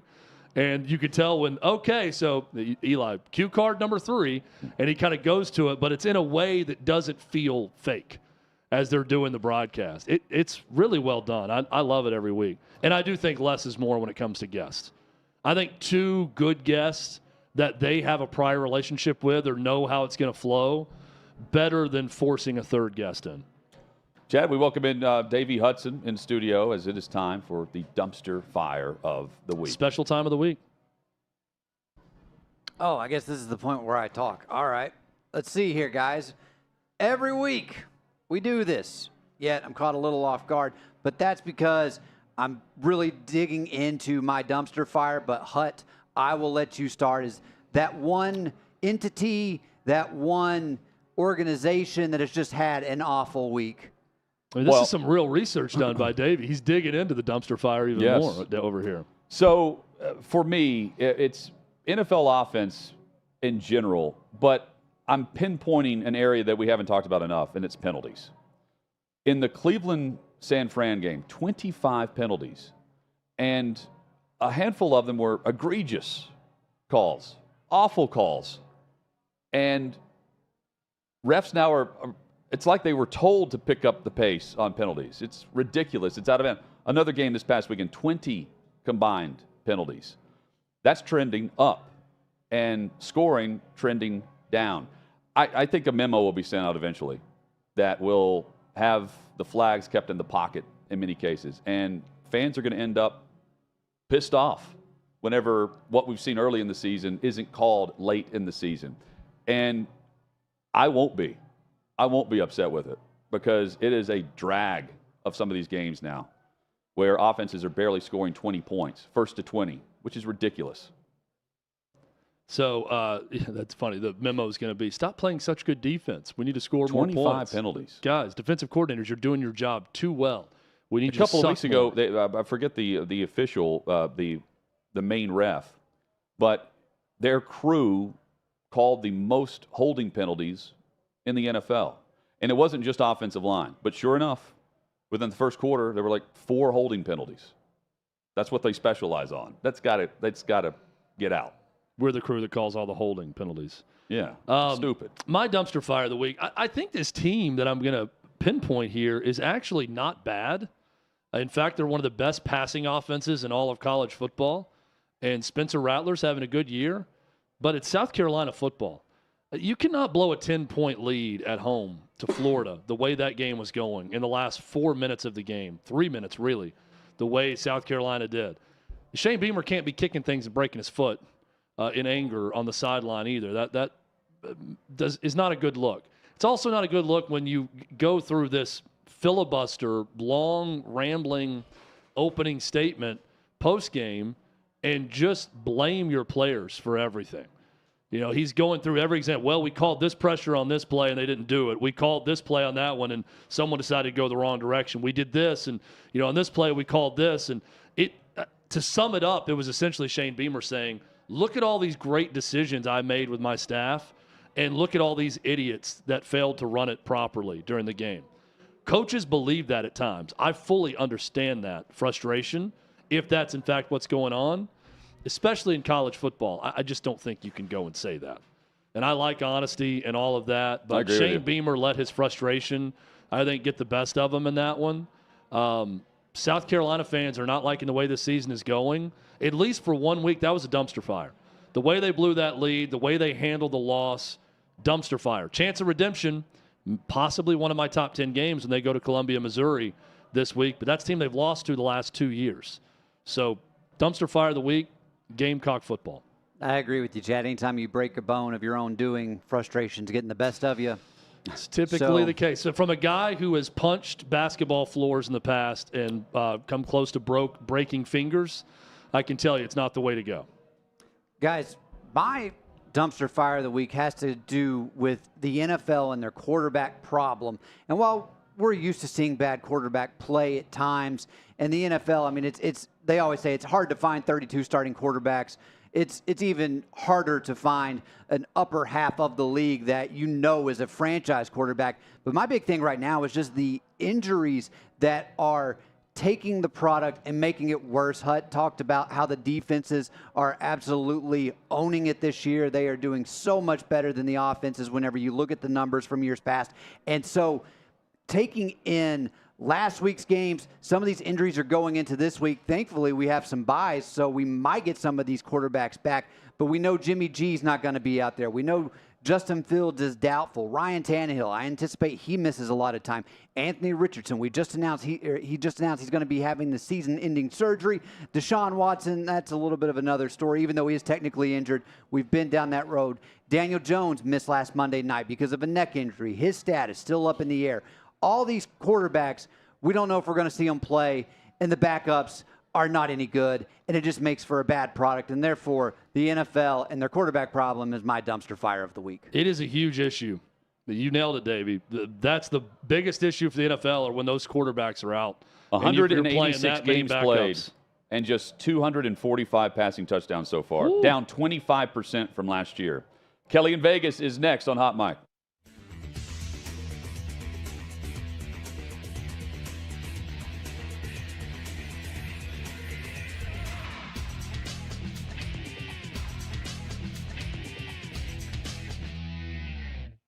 I'm here at the Big Machine Music City Grand Prix, but that's not the only big race that's on people's minds. Let's go talk about it. There's no way Biden can win again. There's just no way. Even the people that voted for him because they didn't like Trump, now at least have to see like senile, not all there. Probably won't be alive for 4 more years. Are you a Trump guy? Or are you a DeSantis guy? Or someone else? I don't like any of them. Who's your dream candidate? Who would you want to run? Myself. I think the best candidates probably are smart enough not to run. I just hope there's somebody that's young enough to care about the country instead of their politics. My fear is they get Gavin Newsom from California. And I think it would be the new cool vote for the younger people, and that's what I don't like. Who do you think on the Republican side would be able to take on Gavin Newsom? Great question. As a Republican registered, I love what Trump's body of work did, but they're just out to get him and destroy him, and we won't get things done, which is crappy for me to say. I thought DeSantis was going to be the guy. Trump only has 4 years left. He cannot fix everything that just happened in 4 years. And he's going to be battling indictments and all these false stuff for the next 4 years. We won't get anything done. And it'll just be the stalemate in America. That's why I almost don't want him in. But if he is the leading candidate, that's who I'm going to vote for. Is there any Democrat that you would vote for, consider voting for? Absolutely not. What about RFK Jr.? No. Who should our first female president be? Michelle Obama, of course. Okay. Yeah. I'm going to go with Harambe 2024. We have the 2024 presidential race coming up, and I wanted to see who you thought your favorite TV characters would vote for. Homer Simpson, who do you think he would vote for? Donald Trump, all the way. Vito Corleone. Whoa. Whoever advances the cause of the Corleone family. Yeah. Tony Soprano. If Tony Soprano is voting in the 2024 election, who do you think he's voting for? I'm going to go Ron DeSantis. Okay. Why do you think that? Just seems like a Ron DeSantis kind of guy. Is this a meatball joke that you're trying to make right now? What about Homer Simpson? Homer would vote for Biden because he's a dope. Who do you think Napoleon Dynamite would vote for? That's a good question. I actually don't know. There's a right answer here. He's voting for himself or Pedro. There's a Viking show, I think. Okay. Maybe that's Hulu. I don't know. So in the Viking show, whatever the main character is, who do you think they would vote for in 2024? Probably a goat or a dog. I think we have one of those in office right now. So who do you think Jon Snow would vote for in this upcoming election? I'm going to say Donald J. Trump. Why do you think so? Because Game of Thrones is all about drama, and Trump comes with the drama, baby. Would you vote for Trump from jail? Yeah, probably. Yeah, probably. Because at that point, what else do you have to lose? Okay, would you vote for Trump from a jail cell? Yeah, baby, I will get Trump out of jail. Would you vote for Trump in jail? Oh, yeah. Based as The thing that Trump needs to remember is there's another political figure that said, I don't recall very well. Yeah. And that's all he's got to say. Is there like a dream candidate, someone that you think could like save us all? Yeah, Jesus. Amen to that.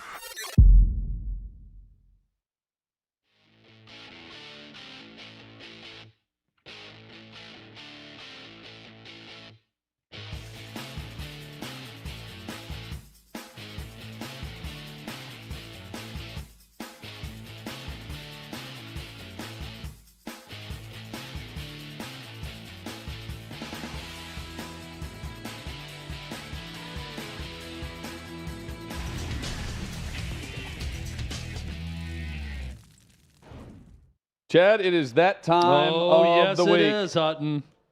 Hot We've Mike with arrived. Hutton and Withrow rolls on across the OutKick network. Kelly in Vegas joins us, co-host of The Fade. Her and Clay Travis crushing it. All advice that we should be taking to heart. We should. We should just play all of that. What do you think? I like just playing what Kelly tells us to because she wishes we did. Hutton, you know, there are times where I don't like to think, and this makes me think less. If I just play her bets, that way I don't have to think about anything, and that's a win-win for everyone involved. Kelly, happy Friday to you. How are you? Hey, happy Friday. You know, you mentioned the fade, and this is only Clay and I's third week. And, you know, I wasn't doing that hot to start the season. Started doing a show with Clay Travis, and all of a sudden I'm winning. You love to see it. So it has been good. It has been profitable. Last week, almost a near perfect week in college football. Couple of stinkers late from Hawaii and South Carolina, but we're hoping to bounce back, at least from a regression standpoint, and get some bounces to go our way this week. How have Clay's blood bank guarantees gone since you've been hosting the show with him? He is 2-0, of course. Okay, good. That's of course good. he is. Yeah. Kelly, we're not two in anything in regards to our pitch for you, where you have to play the best of an awful situation on either side here. But we give you a pitch each, and we find out which one you hate the most. Chad, you want to go first or me? Yeah, I'll start. Minnesota and Iowa, the over-under is 30.5. Okay? Now, 2 years ago, this was a 13-10 game, and Iowa won that one. Iowa won last year, and the score was 27-22. I think we kind of meet in the middle on this one. I just have a real hard time, even with Iowa's offense as bad as it is, and their defense as good as it's been, playing an under of 30.5. And I'm morbidly curious about this game because the under is so low. I'm going over. I think this game goes slightly over in this game. That is just, even for this game, that's far too few points for me. I'm going over 30.5, Minnesota, Iowa. Hutton? Kelly, what's the current spread right now with Utah and USC? Do you know? Last I saw was 7. Let me pull up the odds screen real quick. I just while want to you're get this talking. right. Well, yeah, I'm taking Utah straight up on the road. I can tell you what it is on my board. Go ahead. USC -7. Yeah, -7. Money line is I'm taking Utah straight up. How about them nails, bro, part 2? Because not only did Caleb Williams paint the nails for Notre Dame, FND, he did it for Utah as well in the Pac-12 championship. The Utes, straight up on the road, take down Caleb Williams and USC, and there's more drama after the game. What do you think? There's always ownership in an Sure, NFL yeah. team. I mean, we haven't seen much from you this season. Last year, you put on a nice campaign and still didn't get to make the CFP. I'd like to address Chad's contrarian play first. Okay. Now, last night, I tweeted out the total in the Thursday night game. I said, gosh, you know, I'd really just love to take this over, right? It just was screaming to me. And we'd seen the Saints score 12 or hit the under 12 straight times, and I just couldn't step in front of that freight train. And this is another freight train I can't step in front of. And while, God, Chad might be right here, we could see this be 21-20 and we'd all be shocked. But unfortunately, I just don't think it's going to be, right? Like, we have seen this Minnesota offense. If you guys remember, I took them against North Carolina. Their defense came to play. Offensively, they were beyond inept. And now they're facing the best defense in the Big Ten. You have two quarterbacks who are going to throw for what? A combined 150 yards? If we're Maybe? lucky. If we're lucky. I need a defensive score in this game to hit the over, I think. You definitely One of the do. defenses needs a score. Yeah. There was a defensive score last night. I saw some people crying and that's why the over hit. Nah, that over was trending the entire way. Trust me, I was paying attention because I was kicking myself the entire time. And when this game is 3-3 at halftime, I'm going to be kicking myself for not taking the under in this one. But Chad, I admire you for going against the grain. I don't hate it. I don't hate it. It's one of the lowest college football totals we've ever seen since they started keeping track. And unfortunately, because I do agree with Hutton, I got to take Hutton here. And can Utah beat Southern Cal? Absolutely. Here's my problem. All year long, we've been hearing it's going to be Cam Rising. It's going to be Cam Rising. Right. It's going to be Cam Rising. Well, where the heck is Cam Rising? I would love to take Utah here in this spot. I think it's Hutton, I, and my buddy Chris. I think we're the only three people in the world that think that Utah can win this game. And I still did not put them in my underdog parlay because the Trojans looked so poor last weekend. I never like to bet on a team that looks really good, and I don't like to bet against a team that looks really poor. Caleb Williams, 3 interceptions, made that Notre Dame win really easy for me, like almost too easy. They probably should have lost the game the week prior to Arizona State, where he also looked absolutely and utter abysmal. Now, look, I'd like to think this Utes defense is going to show up. If this game was in Salt Lake City and it was Utah -3, I would be all over it. Now, Southern Cal doesn't have that big home field advantage. So what's the difference? Well, the difference is how poorly the Utes have played on the road this season. And frankly, historically, they just haven't done that well. That is my problem. Seeing them going to the Coliseum and getting the outright win is just not in my forte. So I do like Utah to cover. I think 6, 7, 6.5, wherever it ends up closing is too many points. I could see this being, for being honest, last-minute field goal game.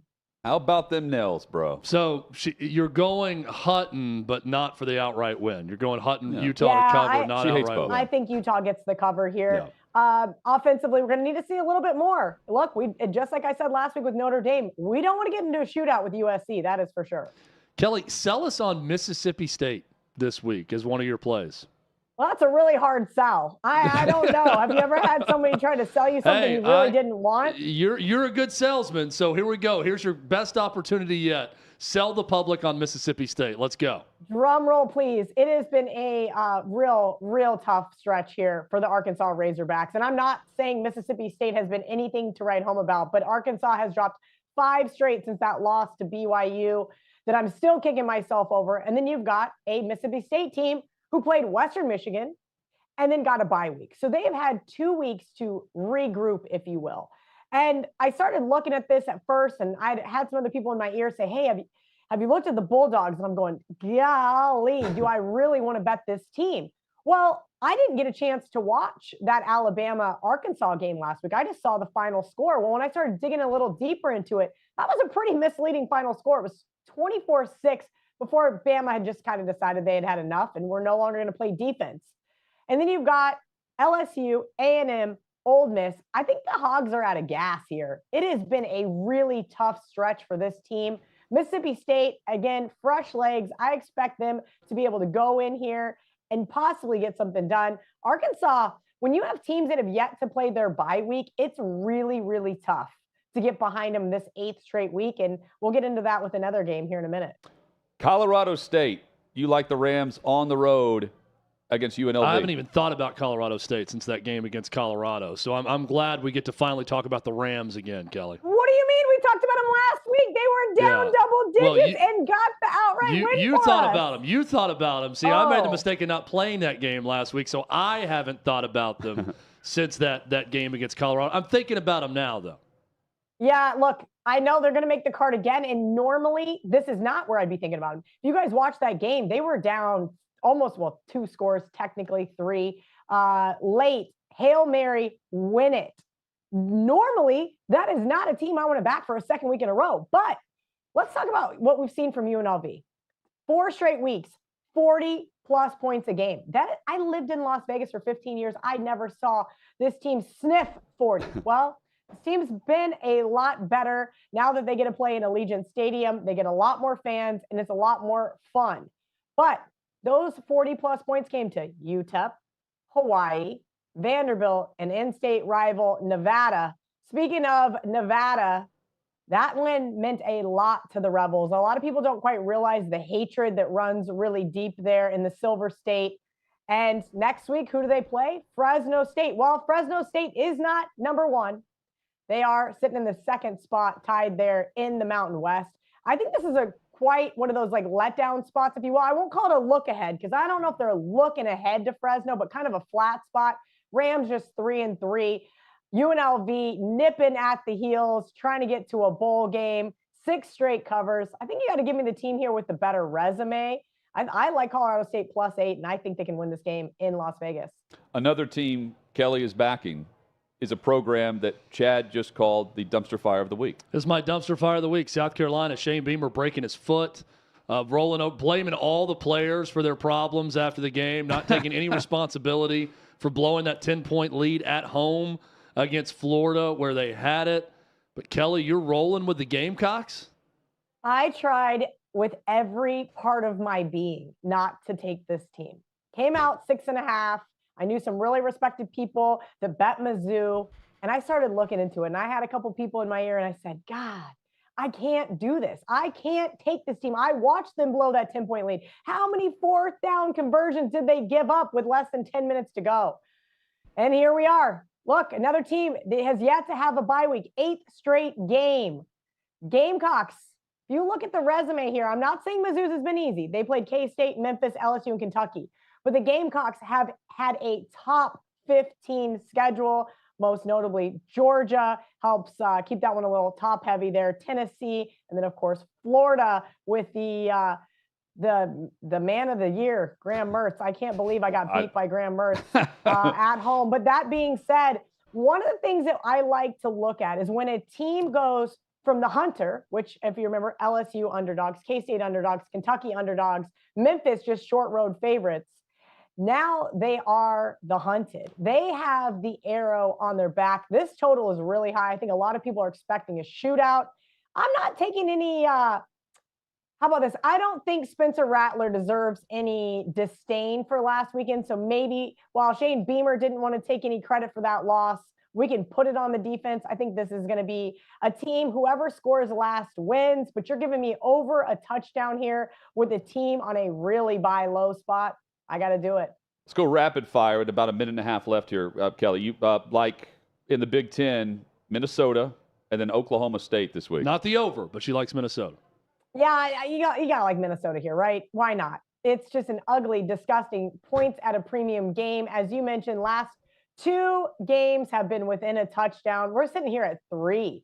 So I would have liked to got 3.5 here earlier in the week, but I really have to think we've got 2 abysmal offenses, a really good defense. Something wonky is going to happen here. Missed field goal, blocked punt. We quite haven't figured that out yet, but I would not be surprised to see PJ Fleck, his team on the road when facing greater than 750 teams. Guess what? 6-0. So we'll keep an eye on him here and see if he can't spring an upset in Iowa. Finally, your favorite spread in the NFL, and how are you playing it?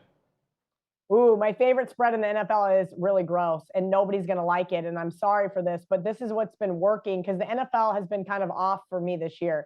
Last week, I bet against the Cardinals. Why? I said Gannon, who was the former defensive coordinator for the Eagles, looked really good when he played those first 3 NFC East teams, and now they haven't looked good, right, in the division, to the Niners, to the Rams. Now they're going on another road trip up to Seattle where they pump in all that fake noise. Seattle coming off a loss.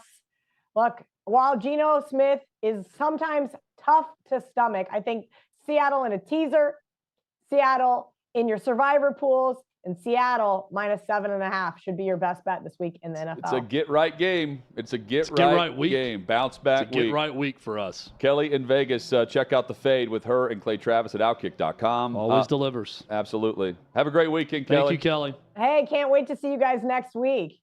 I can't wait to figure out what my costume's going to be. Nashville welcomes you for sure. Yeah. Thank you, Kelly. Maybe we'll unveil the costumes next week on the visit. You can wear them on air. Ooh. Yeah. Well, no. I like that idea. Except mine is a 2-person costume, so we might be that. Coming up, Chad Withrow's top 10 games of the college football weekend. I have a 2-person costume too, so we can match. Thank you, Kelly.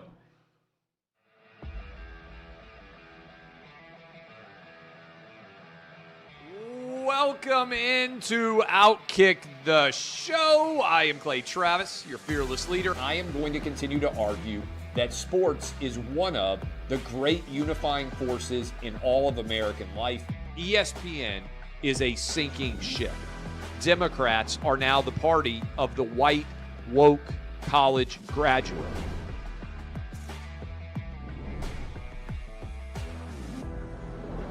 We live in a land of participation trophies. You gotta lean into the turns. You really gotta lean into the turns. When Leah Thomas walked in that first day, it got silent, and every girl was uncomfortable. Very difficult to go back-to-back years in the NFL with the #1 overall pick. Is it fair for people to be upset with Barbie? I've been out of LA long enough to have forgotten that libs, no matter how ridiculous the scenario, are gonna lib. Another week of inflation, another week with Biden with COVID, and another set of losers to crown. People don't watch the WNBA on TV, in person, on a plane, on a train, on a bus, or on purpose. I mean, what have you seen firsthand of how this has affected you in the plant and your fellow employees? Under Joe Biden, the Taliban has retaken Afghanistan. Putin has invaded Ukraine. So if there was ever a time for freaking aliens to inhabit and conquer Earth, now would be that time. We've seen coaches throw water bottles. We've seen coaches act like idiots. We've seen coaches slap other coaches. But I think if you're involved in carjacking, you're inherently a rotten human. The level of stupid that sometimes gets on our YouTube chat just gives me a headache. You're born a male, play with males. You're born a female, play with females. Don't at me about it. The American people are being cheated. We, ladies and gentlemen, are being cheated. I made the call to end the Me Too movement. And today I'm going to continue making that case. And that's just a way to further taunt these women, to make them feel less than, to make them realize that this has just become a big joke. Deion Sanders is the Donald Trump of football. We were directly impacted by the whole Leah Thomas thing, and we were able to see you guys on the ground with your signs supporting. That was huge. They were saying, oh, it's only 1 or 2. That's rubbish, and we all know that's rubbish. Once those trans-identifying males were able to succeed, it just encouraged others.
Just like that. Final hour is here on this Friday edition. Hot Mic with Head and Withrow across the OutKick. Now, we're glad you're with us. We are back. We are back. We're going to get back to winning with PointsBet this weekend. If you haven't taken your shot with PointsBet, now's the perfect moment. Big reason why, exclusively for first-time PointsBet users, grab this unique offer. Right now, new PointsBet users can get up to $1,000 in second-chance bets. If your first bet doesn't go as planned, PointsBet has your back with a second chance. You can check out this offer. Take advantage at outkick.com/bet. Complete the registration process with PointsBet and make your first bet. If your first bet happens to lose, that's when the second chance bets come into play. Remember, terms and conditions apply. Got to be 21 or older in legal gambling states. Gambling problem? 1-800-GAMBLER is the number to call. Head over to outkick.com/bet right now to snag this offer. It is time for Chad Withrow's top 10 games of the college football weekend. Need more reasons to watch college football? It's time to bang some hats. Here's Chad Withrow's must-see games this weekend. There will be some hat banging in Morgantown tomorrow. No doubt about it. They love to bang hats in Morgantown, West Virginia. That's where I'm starting. Game number 10 of my top 10 games of the week, the Big 12 Showdown. Oklahoma State at West Virginia. Not one we would have circled coming into the season, but both of these teams, Hutton, 2-1 in the Big 12. If they want to stay right there, a game behind Oklahoma, who is the only undefeated team in conference in the Big 12, winner of this game gets a seat at the table to be right there in those top two spots in the conference. West Virginia, Neil Brown on the hot seat coming into this season, looked bad in week 1 against Penn State. They've rallied. They've looked good. 2-1 in the conference right now. Oklahoma State has won 4 straight games in Morgantown. And again, it's a big game in the Big 12 because winner will still only have that one loss and be right there towards the top of the conference. Chad, this is the first week that I feel like both of these teams give me reason to tune in. Yeah. I haven't really paid attention to the Cowboys. Well, and the Cowboys lost a home game to South Alabama, and it wasn't even that close. So you kind of forget about them, but doing pretty well in Big 12 play so far. A Mike Gundy special. Game number 9. This is not going to be an offensive special. This is going to be a special team / defensive score special when Minnesota travels to Iowa City to take on the Hawkeyes. Iowa, 3.5-point favorite. This game, 2:30 p.m. Central Time on NBC. Last 2 years, it's been a little bit deceiving in this one. Minnesota rushed for 312 yards and lost 13-10 2 years ago, but ran wild, ran all over Iowa in that game, just could not score. A year ago, the Gophers held the ball for over 40 minutes. Less than 20 minutes time of possession for Iowa in the game. Didn't matter. Hawkeyes won it 27-22. They've won the last 2 in the series. Talked about it in the last segment with Kelly and Vegas. Hutton. Over under 30.5 points. A lot of intrigue to see as this game gets closer to kick if it goes under 30 points, which I don't know many games that have done that in recent history with a combined over 30. According to Brett McMurphy, this is the lowest over-under in 20 years. Can it go under 30 is the question. Sure it can. Hey, I would play the over. The last 2 games that were at 31.5 points over-under with Iowa involved, Iowa, Kentucky, and Iowa, Minnesota both went under. And those players for Iowa that bet on that under, they knew. Yes. They knew the game plan. They won. Hey, I see 4 tight ends in this formation. It's about to get real ugly. Yep. Take the under in that one. You might want to play the under in this one the also. Kicker knows what he's doing. Kicker always knows. They know what's up. They just stand on the side and stretch and do calisthenics and watch while the game plan's put in every week. Game number 8. Let's go to the SEC. South Carolina on the road in the Battle of Columbia's. Columbia, South Carolina goes to Columbia, Missouri. The Tigers, a big surprise. Ranked 20th nationally right now, a 7.5-point home favorite. This game is at 3:30 Eastern Time on SEC Network.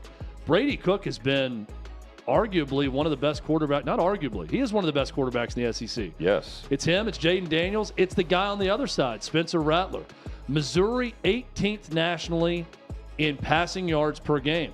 South Carolina, 13th nationally in passing yards per game. Both of these teams can get it done through the air. What is the bounce back like for South Carolina? I mentioned them in my dumpster fire of the week. Can Missouri hold serve at home? They've won the last 2 meetings against Shane Beamer. and South Carolina.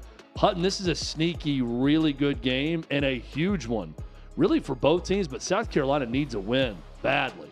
Shane Beamer needs a big win badly. Going to Missouri and beating a top 20 Missouri team would be a huge win for the South Carolina team. Over-under is 60 for this game. I would go over. That was Clay's blood bank guarantee. I like the over Was there. the over in this game. Chad, the one thing that I think of here is, and I don't think it happens, but if South Carolina comes out with a dud after getting called out by their head coach, he's lost the team. That will be the storyline. That'll be the rumor, the murmur, right? Like, get ready if they're boat raced. I don't think it happens though.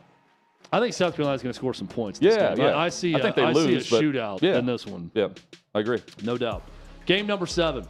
Let's go back to the Big 12. TCU at Kansas State, the Little Apple. The Wildcats at Kansas State, a 6.5-point favorite. This game, 7 p.m. Eastern Time on ESPN2. TCU beat BYU last week, 44-11. TCU struggled early in the year. They figured a lot of things out last week. Josh Hoover in for the injured Chandler Morris at quarterback for the Horned Frogs. K-State, one of the best rushing teams in the country, 12th in the nation in rushing. This is another sneaky good week in the Big 12 here, Hutton, and we've got the battle of purple between TCU and Kansas State, and another big game in that conference. And Colin Klein, the offensive coordinator for K-State, says no starter has been selected on their end either, but they're going to play both Will Howard and Avery Johnson in this game. So, yeah. Two teams, Chad, that were relevant a lot in a big way last year. It was the Big 12 championship game a year ago, a rematch with these two teams. Game number 6. Let's go to the ACC. Clemson, talk about a program in need of a win.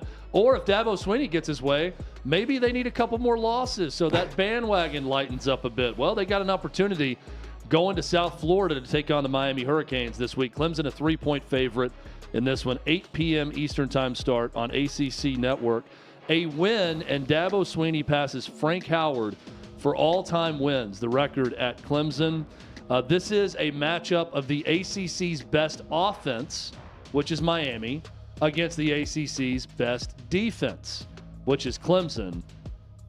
Talking about another program that needs a win, Hud. Mario Cristobal with a huge gaffe a couple weeks ago against Georgia Tech. Came out, didn't look too bad last week at North Carolina to start. Things fell apart in that game, though. A program that's, it's weird to say, with only the 2 losses, but kind of reeling right now for Miami in need of a big home win. This would be a big one, as Clemson is a slight favorite. Clemson's just better right now. You know, back-to-back wins versus back-to-back losses. I like the Tigers. 80 degrees and sunny, by the way. No weather issues, but I think Clemson's playing better. No surprise with no weather problems there in South Beach. Game number 5 this week. We're going back to the SEC. Number 13, Ole Miss at Auburn. It's the Hugh Freeze Bowl, ladies and gentlemen. Ole Miss is 6.5-point favorite in this one, 7 p.m. Eastern Time on ESPN. Auburn is 0-3 in the SEC. They've yet to score more than 20 points in a single SEC game. But I've got a feeling that Hugh Freeze has something for his former team. Keep in mind, Auburn didn't go over 20, but gave a big-time scare to the number 1 team in the nation, the Georgia Bulldogs, at home. Ole Miss has struggled some on the road. I think this is a really good game, right down to the wire. Auburn's defense, really good. Hutton, they got to find some offense with Peyton Thorne at quarterback. We know what Ole Miss does well. That's run the football. With Quinshon Judkins, Ulysses Bentley, great backfield for the Rebels. I like this matchup between Hugh Freeze's current team and Hugh Freeze's former team. Ole Miss is +6 in the turnover margin, and Jackson Dart has only thrown 2 interceptions. Meanwhile, Auburn's thrown 11 picks. That's what this game comes down to. Can Auburn just hang on to the football, not make the dumb play? Make the smart play and not lose the game. They could easily do that too. And I think their defense is good enough to make points a premium in this one against Ole Miss. And Ole Miss, a really good offense, but I think Auburn has what it takes defensively to give themselves a chance in this game. Really like that one. Let's go to the top 4 this week. Yes. Game number 4. This is what I'll call a Jonathan Hutton special. 10 o'clock? Let's check on those nails in this game. Yeah. What is Caleb Williams going to go with? Maybe he's moved on past that. We don't know. I don't know that Utah has. Utah also shouldn't move on from what they did a year ago. They were 2-0 against USC. Won in Salt Lake City in the regular season, beat them again in the Pac-12 championship game. Trying to beat the Trojans again. This time, they'll have to do it in Los Angeles. Again, Utah coming to this game ranked 14th, USC 18th. The Trojans -7. The game, this is one of the weirdest swings of point spread that we've seen this year. This game opened -2 for USC and has grown by 5 full points to a touchdown line in this one. USC on defense, Hutton, they gave up 48 to Notre Dame, 41 to Colorado, and 41 to Arizona, who does not have a very good offense. Struggling on defense. Caleb Williams struggled against Notre Dame's good defense. 3 interceptions in that game. Does Caleb Williams bounce back at home in this one? I think this is another game that's going right down to the wire. Yeah, I mean, Utah doesn't have a passing attack. The running game needs to get going. It'll get going this week. I think, man, USC doesn't look right. They've been winning. They don't look right. Utah has plenty of reasons to go in and win. Utah not known for scoring a lot of points. No, but their defense. Coming off a game, though, where they just scored 34 against a good Cal defense. They won 34-14. Bryson Barnes and Nate Johnson, two-headed monster at quarterback. They'll split time in every game. Both of them will play.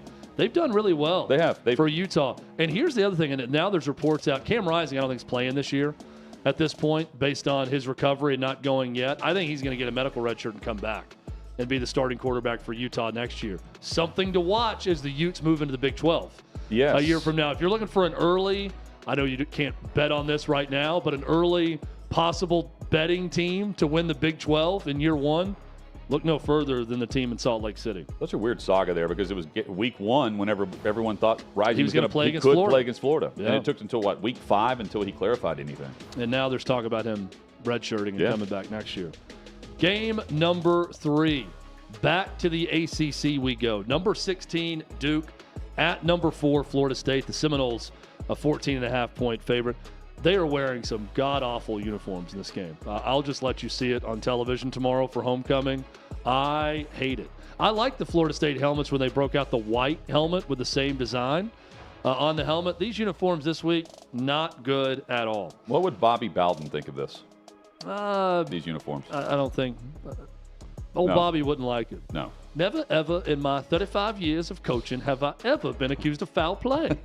That's my Bobby Bowden impression. That's not very well good. Done. No, I like it. 7:30 Eastern time on ABC. Duke, by the way, 0-21 against Florida State in their history. Wow. The last time the Blue Devils, here you go, Hutton. The last time the Blue Devils were ranked 16th was in 1994. They went to Florida State after beating Clemson in 94, ranked 16th. Final score in that game, 59-20. Florida State. They're hoping not for a repeat of that. Riley Leonard's got to play for the Duke to have a chance. I don't think he is. I've seen the video of him walking around the field before the game against NC State. Very noticeable heavy limp with the high ankle sprain. I don't think he's playing a week later. So Duke's going to have to win with their backup quarterback on the road. Duke, after going 9-4, Elko now has a 5-1 record currently. Best start since 2018. Props. 59-20. The last time a 16th ranked Duke team went to Tallahassee. This game will be better than that. I'm pretty sure of that. I hope so. Game number 2. To the SEC we go. Fire up the SEC on CBS, soon to be Big Ten on CBS theme music for this T-Town. one. As the 17th ranked Vols with 1 loss goes to Tuscaloosa to take on the 11th ranked Tide. Also with only 1 loss in the season. Alabama, 9.5-point favorite in this game. Another line that's gone down as the week's gone on. Open at 11, has gone down slightly. 3:30 Eastern on CBS. Nick Saban spent a lot of this offseason talking about that Tennessee game. Not publicly, but with his team. Talked about a need for focus over the course of a long war of a game that became. When time becomes an issue and you're playing for that long period of time. Thought his team's focus wasn't there the entire time in Knoxville a year ago. Thought that they wilted a bit late in the game. That's a big talking point. They're not talking revenge in this game, but it is a factor for Alabama after they watched Tennessee fans storm the field, tear down the goalposts, and march it to the Tennessee River on them a year ago. Bama's going to be fired up and ready for this one. Jalen Milroe has not been accurate within 15 yards. He's been accurate on some deep throws this year. Got to be better in the intermediate game. Keep in mind, when Tennessee looked foolish this year defensively, it's when Florida and Graham Mertz were able to eat them alive with very short passes, getting rid of the ball quickly. Tennessee's pass rush is legit. Their front is one of the best in the country. They can get after Jalen Milroe, but you eliminate that with a quick passing game. Florida taught everyone else that. Can Alabama and Jalen Milroe do this in this game? Malachi Moore versus Squirrel White, matchup to watch, Hutton. Malachi Moore coming off injury. He plays that star position in the slot defensively. He will be matched up with Squirrel White. That could be an advantage for Tennessee based on the health of Malachi Moore. We'll find out tomorrow. Can Joe Milton go on the road and come up with a big performance? Something you've hinted at all week, Hutton. Yeah, can he be the guy against either Bama or Georgia? 48.5 is the over-under. Battle of the fronts. Yes. Battle of the lines. Game number one, quickly. No brainer here. Big noon kickoff on Fox. Number 7, Penn State at number 3, Ohio State. The Buckeyes, a 4.5-point favorite. Penn State, last one in Columbus in 2011. 6 straight wins for the Buckeyes. Penn State has scored at least 30 in every game this year. Really good on offense. Yes. Drew Aller, 12 touchdowns, no interceptions. There's some injury issues for Ohio State, especially on offense. How many of those guys that missed against Purdue are back this week? Huge game, Hutton. We've talked about it all week. We'll probably talk about it a little bit with Dan Dockich coming up as well. No doubt. Well done with your Thank top you. 10 games. Always fun. And coming up, Dan Let's get fired Dockich up. does join us Spank some on hats. Hot Mic with Hutton and Withrow across the OutKick Network.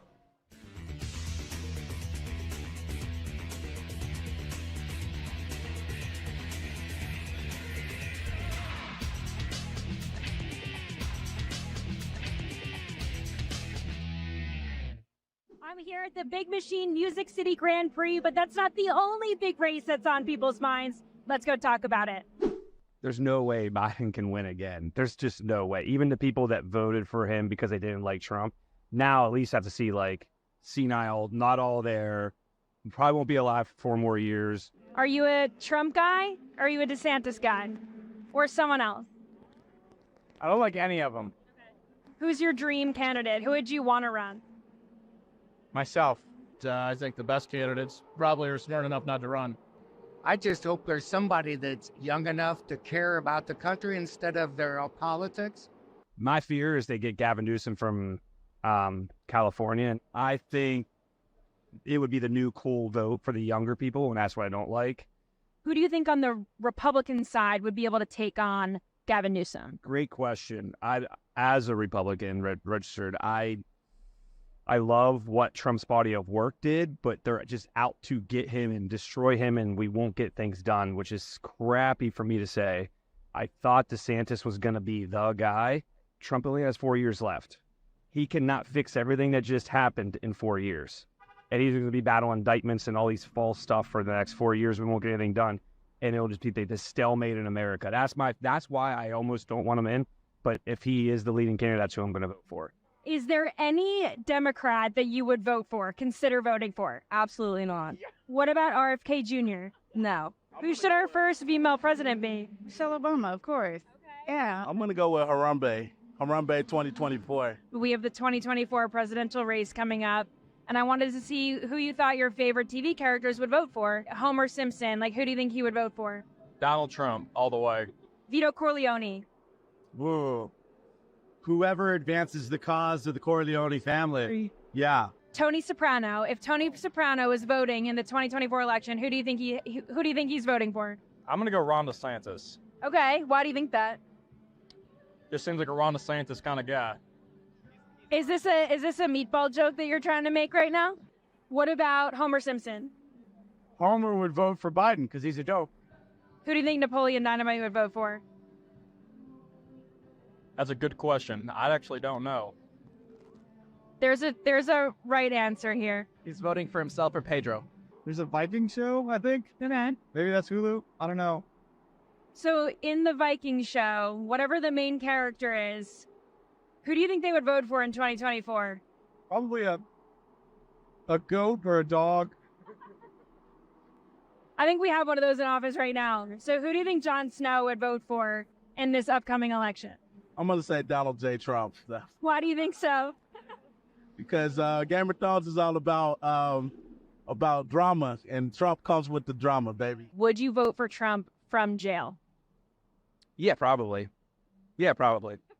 Because at that point, what else do you have to lose? Okay, would you vote for Trump from a jail cell? Yeah, baby, I will get Trump out of jail. Would you vote for Trump in jail? Oh, yeah. Based as The thing that Trump needs to remember is there's another political figure that said, I don't recall very well. Yeah. And that's all he's got to say. Is there like a dream candidate, someone that you think could like save us all? Yeah, Jesus. Amen to that.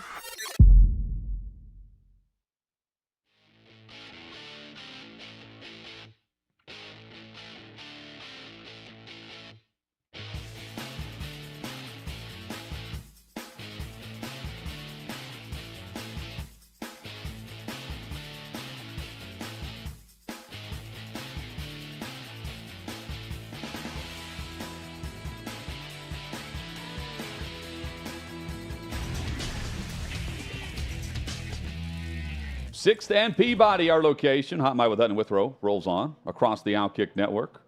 Sixth and Peabody, the home of Old Smoky Moonshine and Yeehaw Beer. Coming up, Dan Dockich will join us in a matter of minutes. Until then, Chad, you know what's most surprising to me about Alabama this year? And it's not Milroe, doing his thing, benched, then coming back and playing well.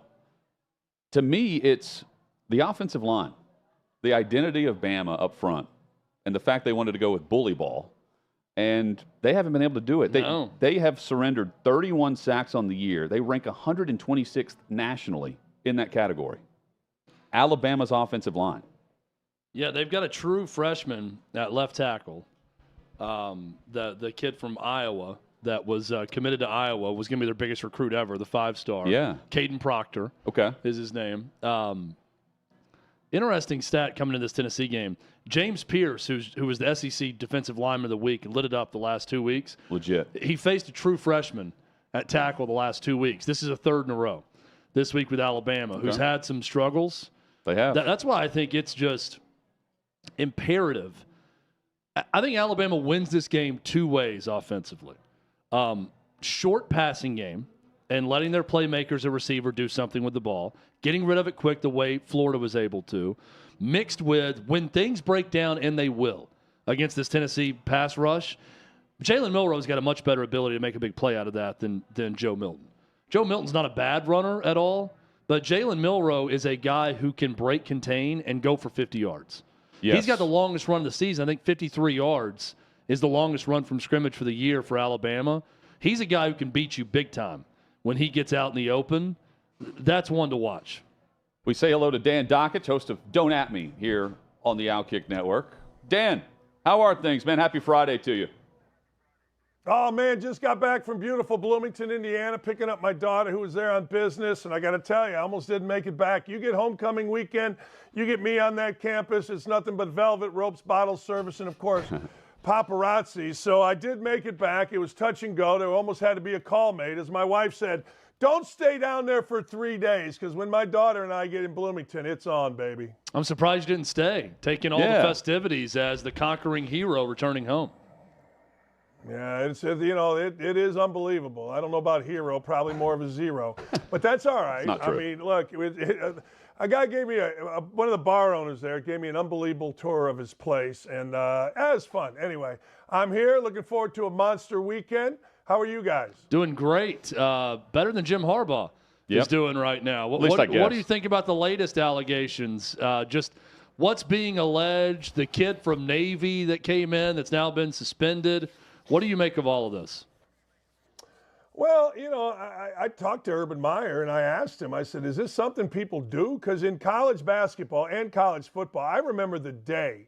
I literally remember the day. It was either 93 or 94, but I remember when they came and told us that we could not scout anymore in person. And I was so happy to not have to drive all these different places a week or two in advance and scout teams in person. I was so excited that we didn't have to do that. And so I asked him, I said, is this normal? He goes, hell no, this isn't normal. Who hires a Marine to go to games to videotape a sideline? Like, nobody does that. And, and there are a lot of guys in the media that are saying, well, you know what? This is everybody does it. The Michigan media as well. Harbaugh should laugh in the face of it. And that's great. That's great. Laugh in the face of it. But you know what? Word I get is they've got the guy's laptop. Word I get is the feds may be involved. Word I get is this is kind of a big-time deal. And how many times are you going to let Harbaugh off the hook if any of this turns out to be true? Because if it turns out to be even a little bit true, he's lied about it. No doubt. He's already said he didn't know nothing about it. He knows everything about it. He hired the guy. Why did you hire the guy? You hired a guy, you didn't know what he was doing, and you gave him a direct line to your defensive coordinators. Yeah, I ain't buying that one. Yeah, when other coaches in the Big Ten recognized that they had the signals, and all of a sudden Harbaugh's, he's cooperating, unlike the last investigation. You mentioned possibility of feds being involved. Just big picture on this, Dan, I immediately think about sports betting. It's a great point. And issues exactly that could go down with that, with them covering the spread every week.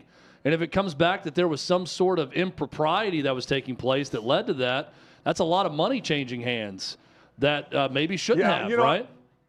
Yeah, I talked to an administrator friend of mine, and I asked him just that. And he's the guy that told me, he goes, look, this may get to the feds because there is a sports gaming element. There is a crossing state lines element. There's all this stuff. Now, is it the most serious thing in the world? Of course not. But, you do have to have integrity in sports. That's all sports have, or else you got the WWE, which, by the way, is very popular. So maybe that's the way, people want to go. But the truth of the matter is, anymore, and this started, people make fun of 2017, the Southern District of New York investigating NCAA basketball. People make fun of that. They say, well, nothing really came of it. And they're pretty much right, except for this. It opened up coaches' eyes to, wait a second. This isn't just going to be potentially the NCAA coming in. This is potentially guys in suits and earpieces coming in. And that's what scares the living hell out of not only coaches, but presidents of universities, athletic directors, vice presidents, chancellors, and all of that. Look, I don't know where it goes. I don't see how this is a federal crime or anything like that. It would be hard for me. It would be a stretch. But I do got to tell you, if I were a coach and my signals were bad and somebody got them off of watching game tape, that's on me.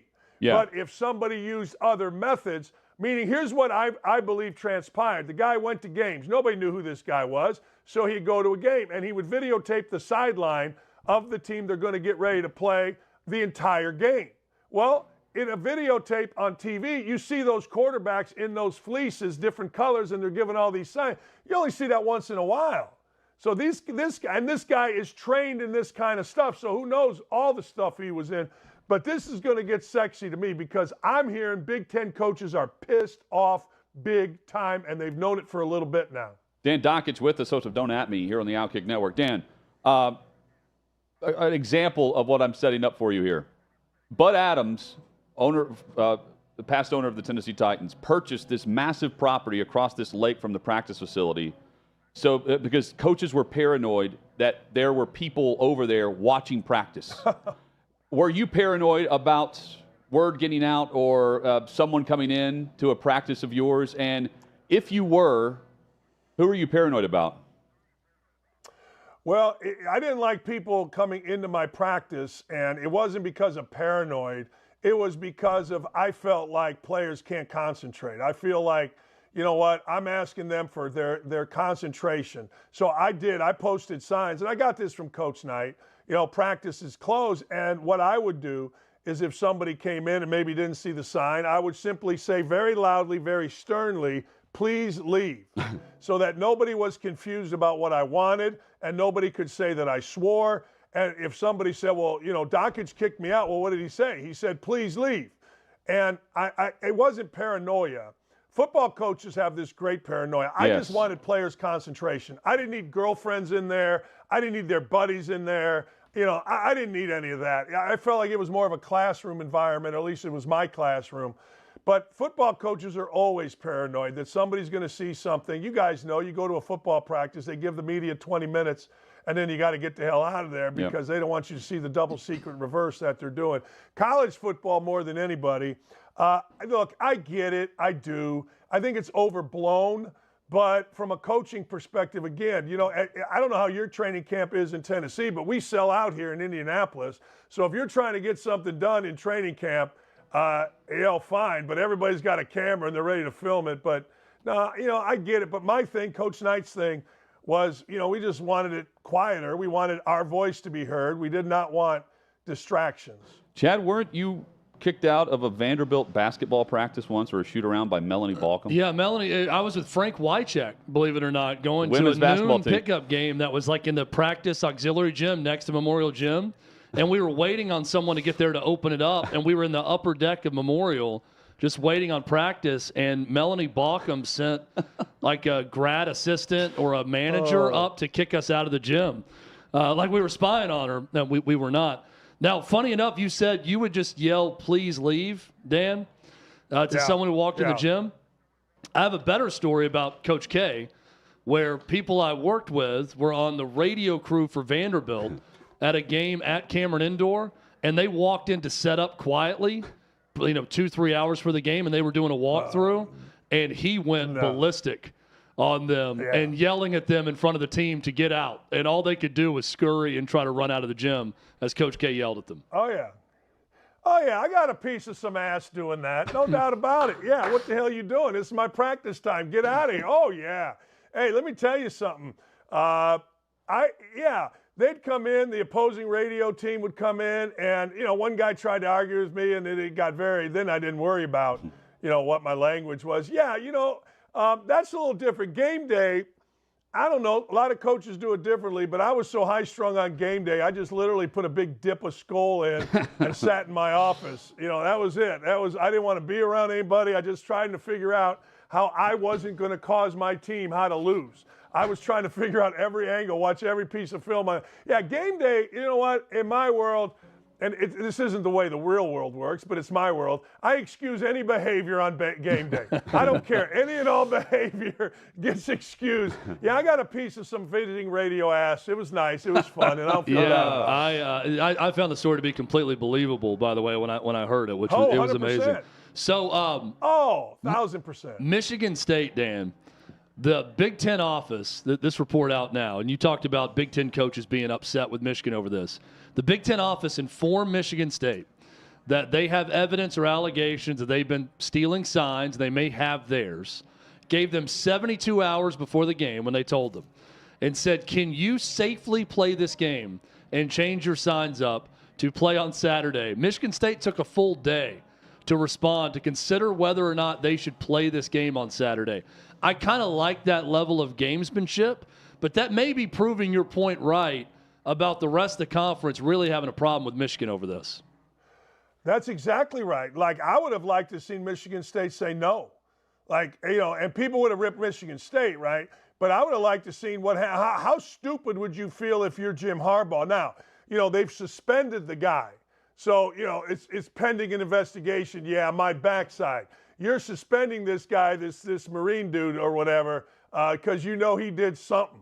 This isn't a big nothing, and you're exactly right.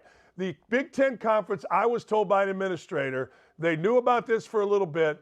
Every coach is pissed off. They've had enough. It's at epic proportion. It's ridiculous. And I wish Michigan State would have said, nah. And then, and again, I get it. You're cowards, Michigan State, whatever you want to say, that's fine. But imagine being Harbaugh. I mean, that's egg on your face. You cheat so bad, and it's so important what you did that was cheating. And again, this is what I've always said about cheating. When people say, well, it was meaningless, well, then why do it? Yeah. Like Harbaugh, well. There's an advantage to be gained. Yeah. What's that? There's an advantage to be gained, or you wouldn't do it. That's exactly right. So fans want to say, well, he just did this. Well, he just did that. Well, there's a reason the guy is doing it. And that reason is what you just said, Chad. There is an advantage. And that advantage, no matter how big or small, is big to the coach. Put it this way.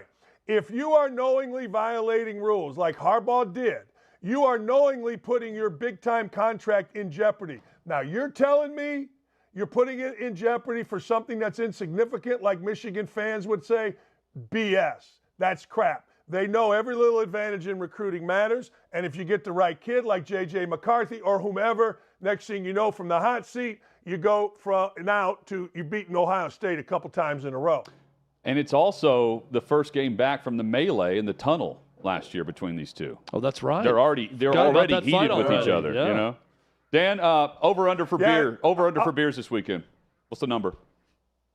Not big. Not big. Not too big this weekend. We're going to go low. We may have a little wine. I'm reading a good book on CAA. It's called Powerhouse. So I may go with a little bit of wine, but not much. Going to play some pickleball. Going to watch some football. I'm on an absolute heater, fellas. I mean, I'm making money hand over fist. True story. I mean, I tell people when I'm on a cooler, when I'm cold as ice. But last 2 weekends, I have paid the rent.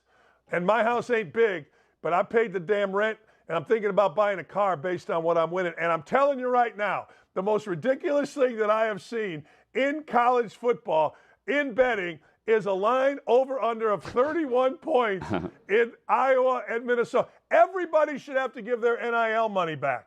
If you're not good enough, don't even talk about the coaches, but if you're not good enough as a player to get to 20 against another bad team, you suck. And you should have to give back all your NIL money because it's a business, right? If you're that bad in business, they're going to fire you.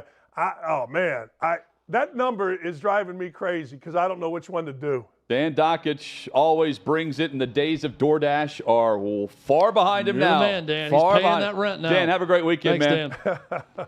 See you guys. Thank you. Catch up with Dan Monday morning for Don't At Me right here across the OutKick Network. Coming up, wrong team favored in college football, NFL moneymaker locks, and some news with Brandon Miller out of Alabama with a wrongful death suit. That's next on Hot Mine.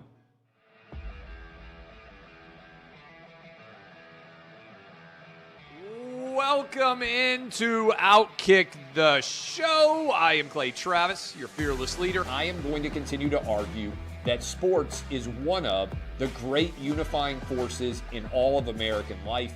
ESPN is a sinking ship.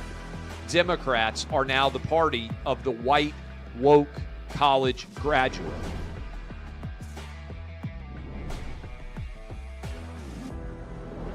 We live in a land of participation trophies. You gotta lean into the turns.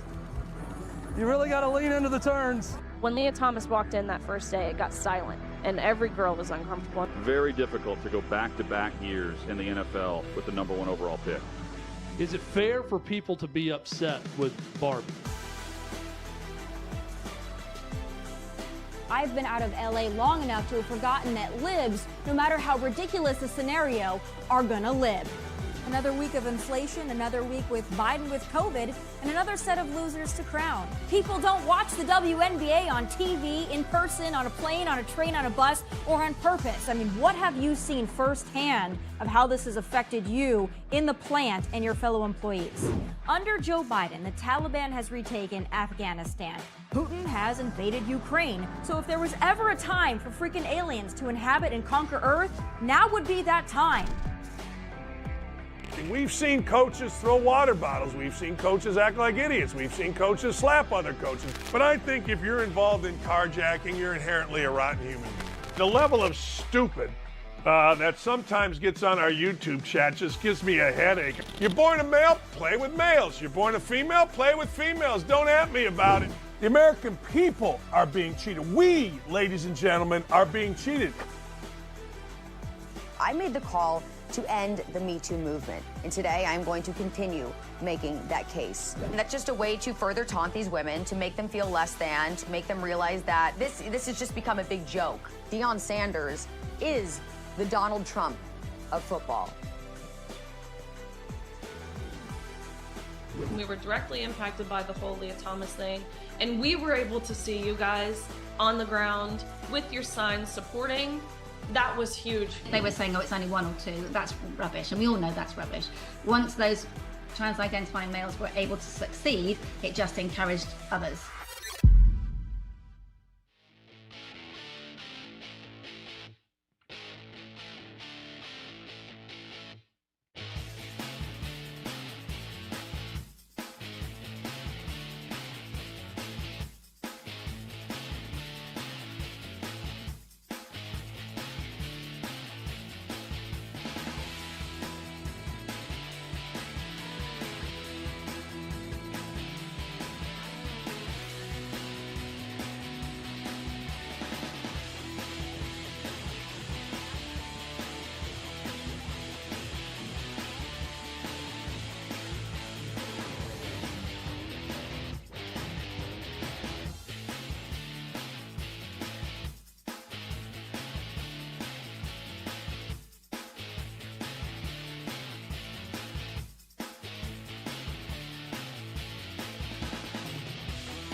Getting you to the weekend. Hot Mic with Hunt and Withrow across the OutKick Network rolls on. Glad you're with us.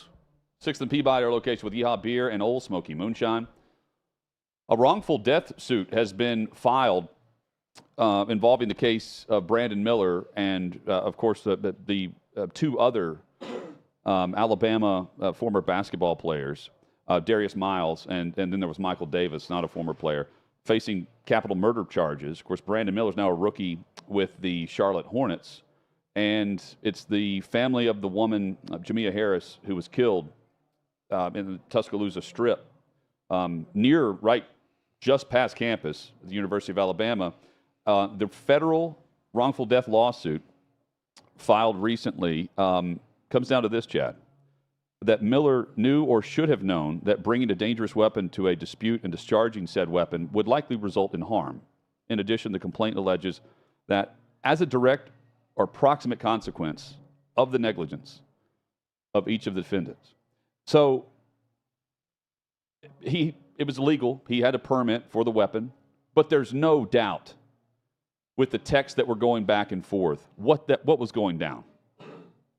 No doubt. And here's a rookie in the league making $49 million over 4 years, that this lawsuit was inevitable, only a matter of time with the wrongful death suit. But in this case, Chad, we've been over this time and time again. This is a no-brainer, and Brandon Miller should have known that. And quite frankly, the texts show that he did because he brought the weapon back. Yeah, it's just a lot of willful ignorance going on in this story for people to believe that Brandon Miller had no idea, bringing back the gun in the car, concealed, might lead to something bad. Yep. Or that he didn't see the text, or he didn't. Everything that's being claimed, oh, yeah, 100% agree, believe him. Willful ignorance with the way this story ended. So, did he pull the trigger? No. Was he dumb in what he did and should have known better? Yeah, he should have.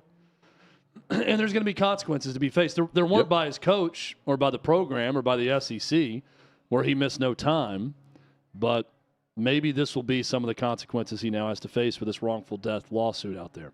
Yep, and again, the federal murder charges, those charges in the trial coming up as they await the jury trial. Chad, it is time for our NFL Moneymaker locks. Davey Hudson also joins us here in studio. I think you and I agree on one specific game in the NFL. Buffalo. Should we go ahead and just say it since Buffalo. We didn't even plan this, but we picked the exact same Moneymaker lock? 8.5. I mean, I think this is easy money to me. On the road at New England. They've lost just one time, in their last, since 2020. Against New England, and it was that win game. That was it. And Allen and company have put up big numbers against the New England Patriots defense in the past and recent past. And here's New England reeling. Buffalo should be favored by more here. Yeah, I was surprised to see it just at 8.5. So same. Give me Buffalo big in this game. I'm with you.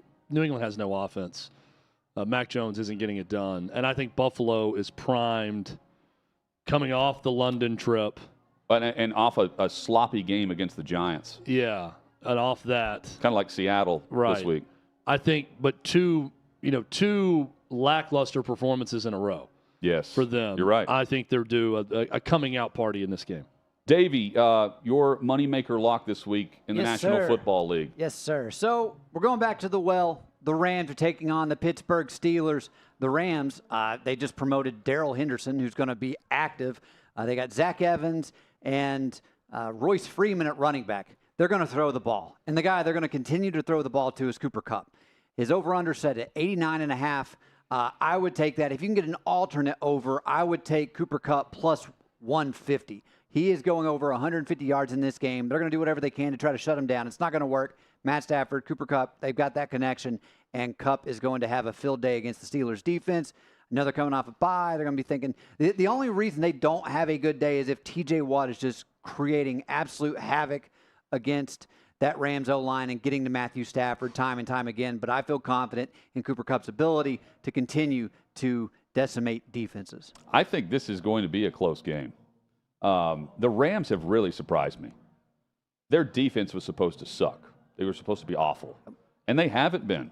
They've been, in flashes, they've been pretty good. Now, not consistent. And I think in terms of the Steelers' offense, we would describe the same thing. You know, Matt Canada coming off the bye, and he certainly can't escape the fire Canada chance even at the Penn's games. But they were worse. They were at Columbus today in Ohio on McAfee's show. There were even fire Canada chants there. Wow. And that's dedication. Yeah, it is. That is dedication. It is. 75% of the time coming off a bye, Tomlin wins. That is consistency. Chad, we head over to Pointsbet. OutKick.com/bet is where you and I live to make our money wagers on the weekend picks each week. If you haven't taken your shot with Pointsbet, now's the perfect moment. The big reason why, exclusively for first-time Pointsbet users, grab this unique offer. Right now, new Pointsbet users can get up to $1,000 in second chance bets. If your first bet doesn't go as planned, Pointsbet has your back with a second chance. Get this offer by visiting OutKick.com/bet. OutKick.com/bet. You complete the registration process with PointsBet there, and then you make your first bet. And if your first bet happens to lose, that's when the second chance bets come into play. Remember, terms and conditions apply. You got to be 21 or older in legal gambling states. Gambling problem, 1-800-GAMBLER. Head over to OutKick.com/bet right now to snag this offer. Wrong team favored in college football. You guys know I'm high on one specific team and program this week. Yes, you are. And I am down on Caleb Williams. If this is how about them nails, bro, from last week against Notre Dame, he also did that same, F-word Utah as well, just like he did with Notre Dame. And my guess is Utah defensively, they're just outside the top 25 in points allowed. And we mentioned, I believe it was Mark Harris who wrote at OutKick.com about Caleb Williams against top 25 defenses. He only has one win out of 5, I believe, that he's faced. Top 25 defenses. Utah's just outside at 27, but they are only allowing a minuscule points on average. I think they show up and they win outright. Wrong team favored. Give me the Utes. Hutton is leading this competition, by the way. 22.5 points. I'm sitting there at 0 right now. That's not good at all. Man, I'm going back and forth on strategy. Nothing seemingly works right now.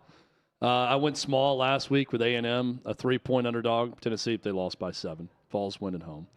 I'm going back to going big. It's double digit or nothing for me right now. I'm not playing to lay up. I'm Roy McAvoy right now. I'm going for the green every time. If I'm going to compete in this competition with a goose egg at this point in the season, I'm going to have to hit a double-digit line.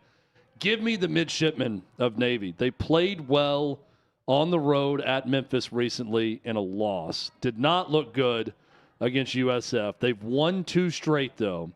They've looked better at home this year. Air Force is going across the country to Annapolis to play this game. There's always a random weird outcome in the Commander-in-Chief Trophy series between these teams. I feel like every year it may be a closer game than expected. There's going to be an upset. There's going to be something that happens. Here's to me hoping that the crazy thing that happens this year, Navy beating Air Force at home as a double-digit underdog. I'm going Navy. And outright winners, we get the points based on the spread. This would be 10.5, right? 10.5 points is what I would get with this one. What type of offense are these military academies even running now? Haven't they kind of gone away due to... Navy still runs like a variation of the option a little bit. Air Force is running like a straight air raid. It's not the typical triple option at all that they're running. What is Ken Niumatalolo doing right now? That's a good question. I have no idea. I'll look it up. He would be a good fit at Northwestern. Yeah, he would. You're right. Same for Michigan State, quite frankly. Yeah, completely above board. Yep. Right? Yep. Based on previous scandal. Straight-laced.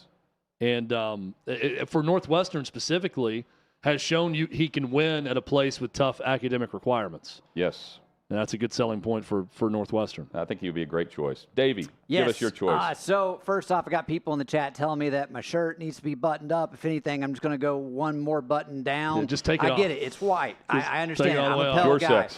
That's right. It's hot in here. We got to bring sex appeal to this show somehow, okay? Bring it out to the full. Let everyone know it's hot. I'm sweating, but we're going to continue through. And you know what's going to happen tomorrow around 3 o'clock Eastern time?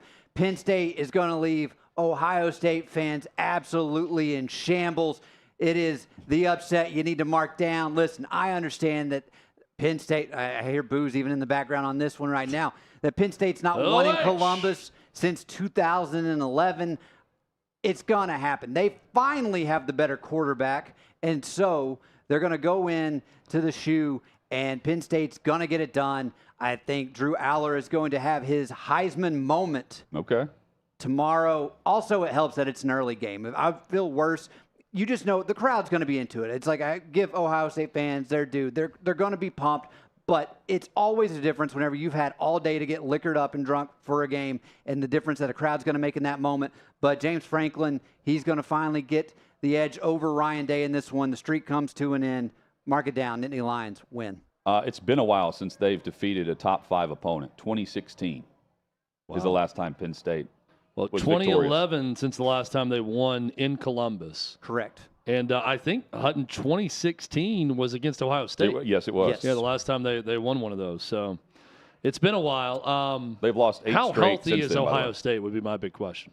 With some of those guys that one went down during the game, but Travion Henderson, others that had to miss the Purdue game. I'd like to know that. I don't hate the pick. I think Penn State has looked a little better than Ohio State this year.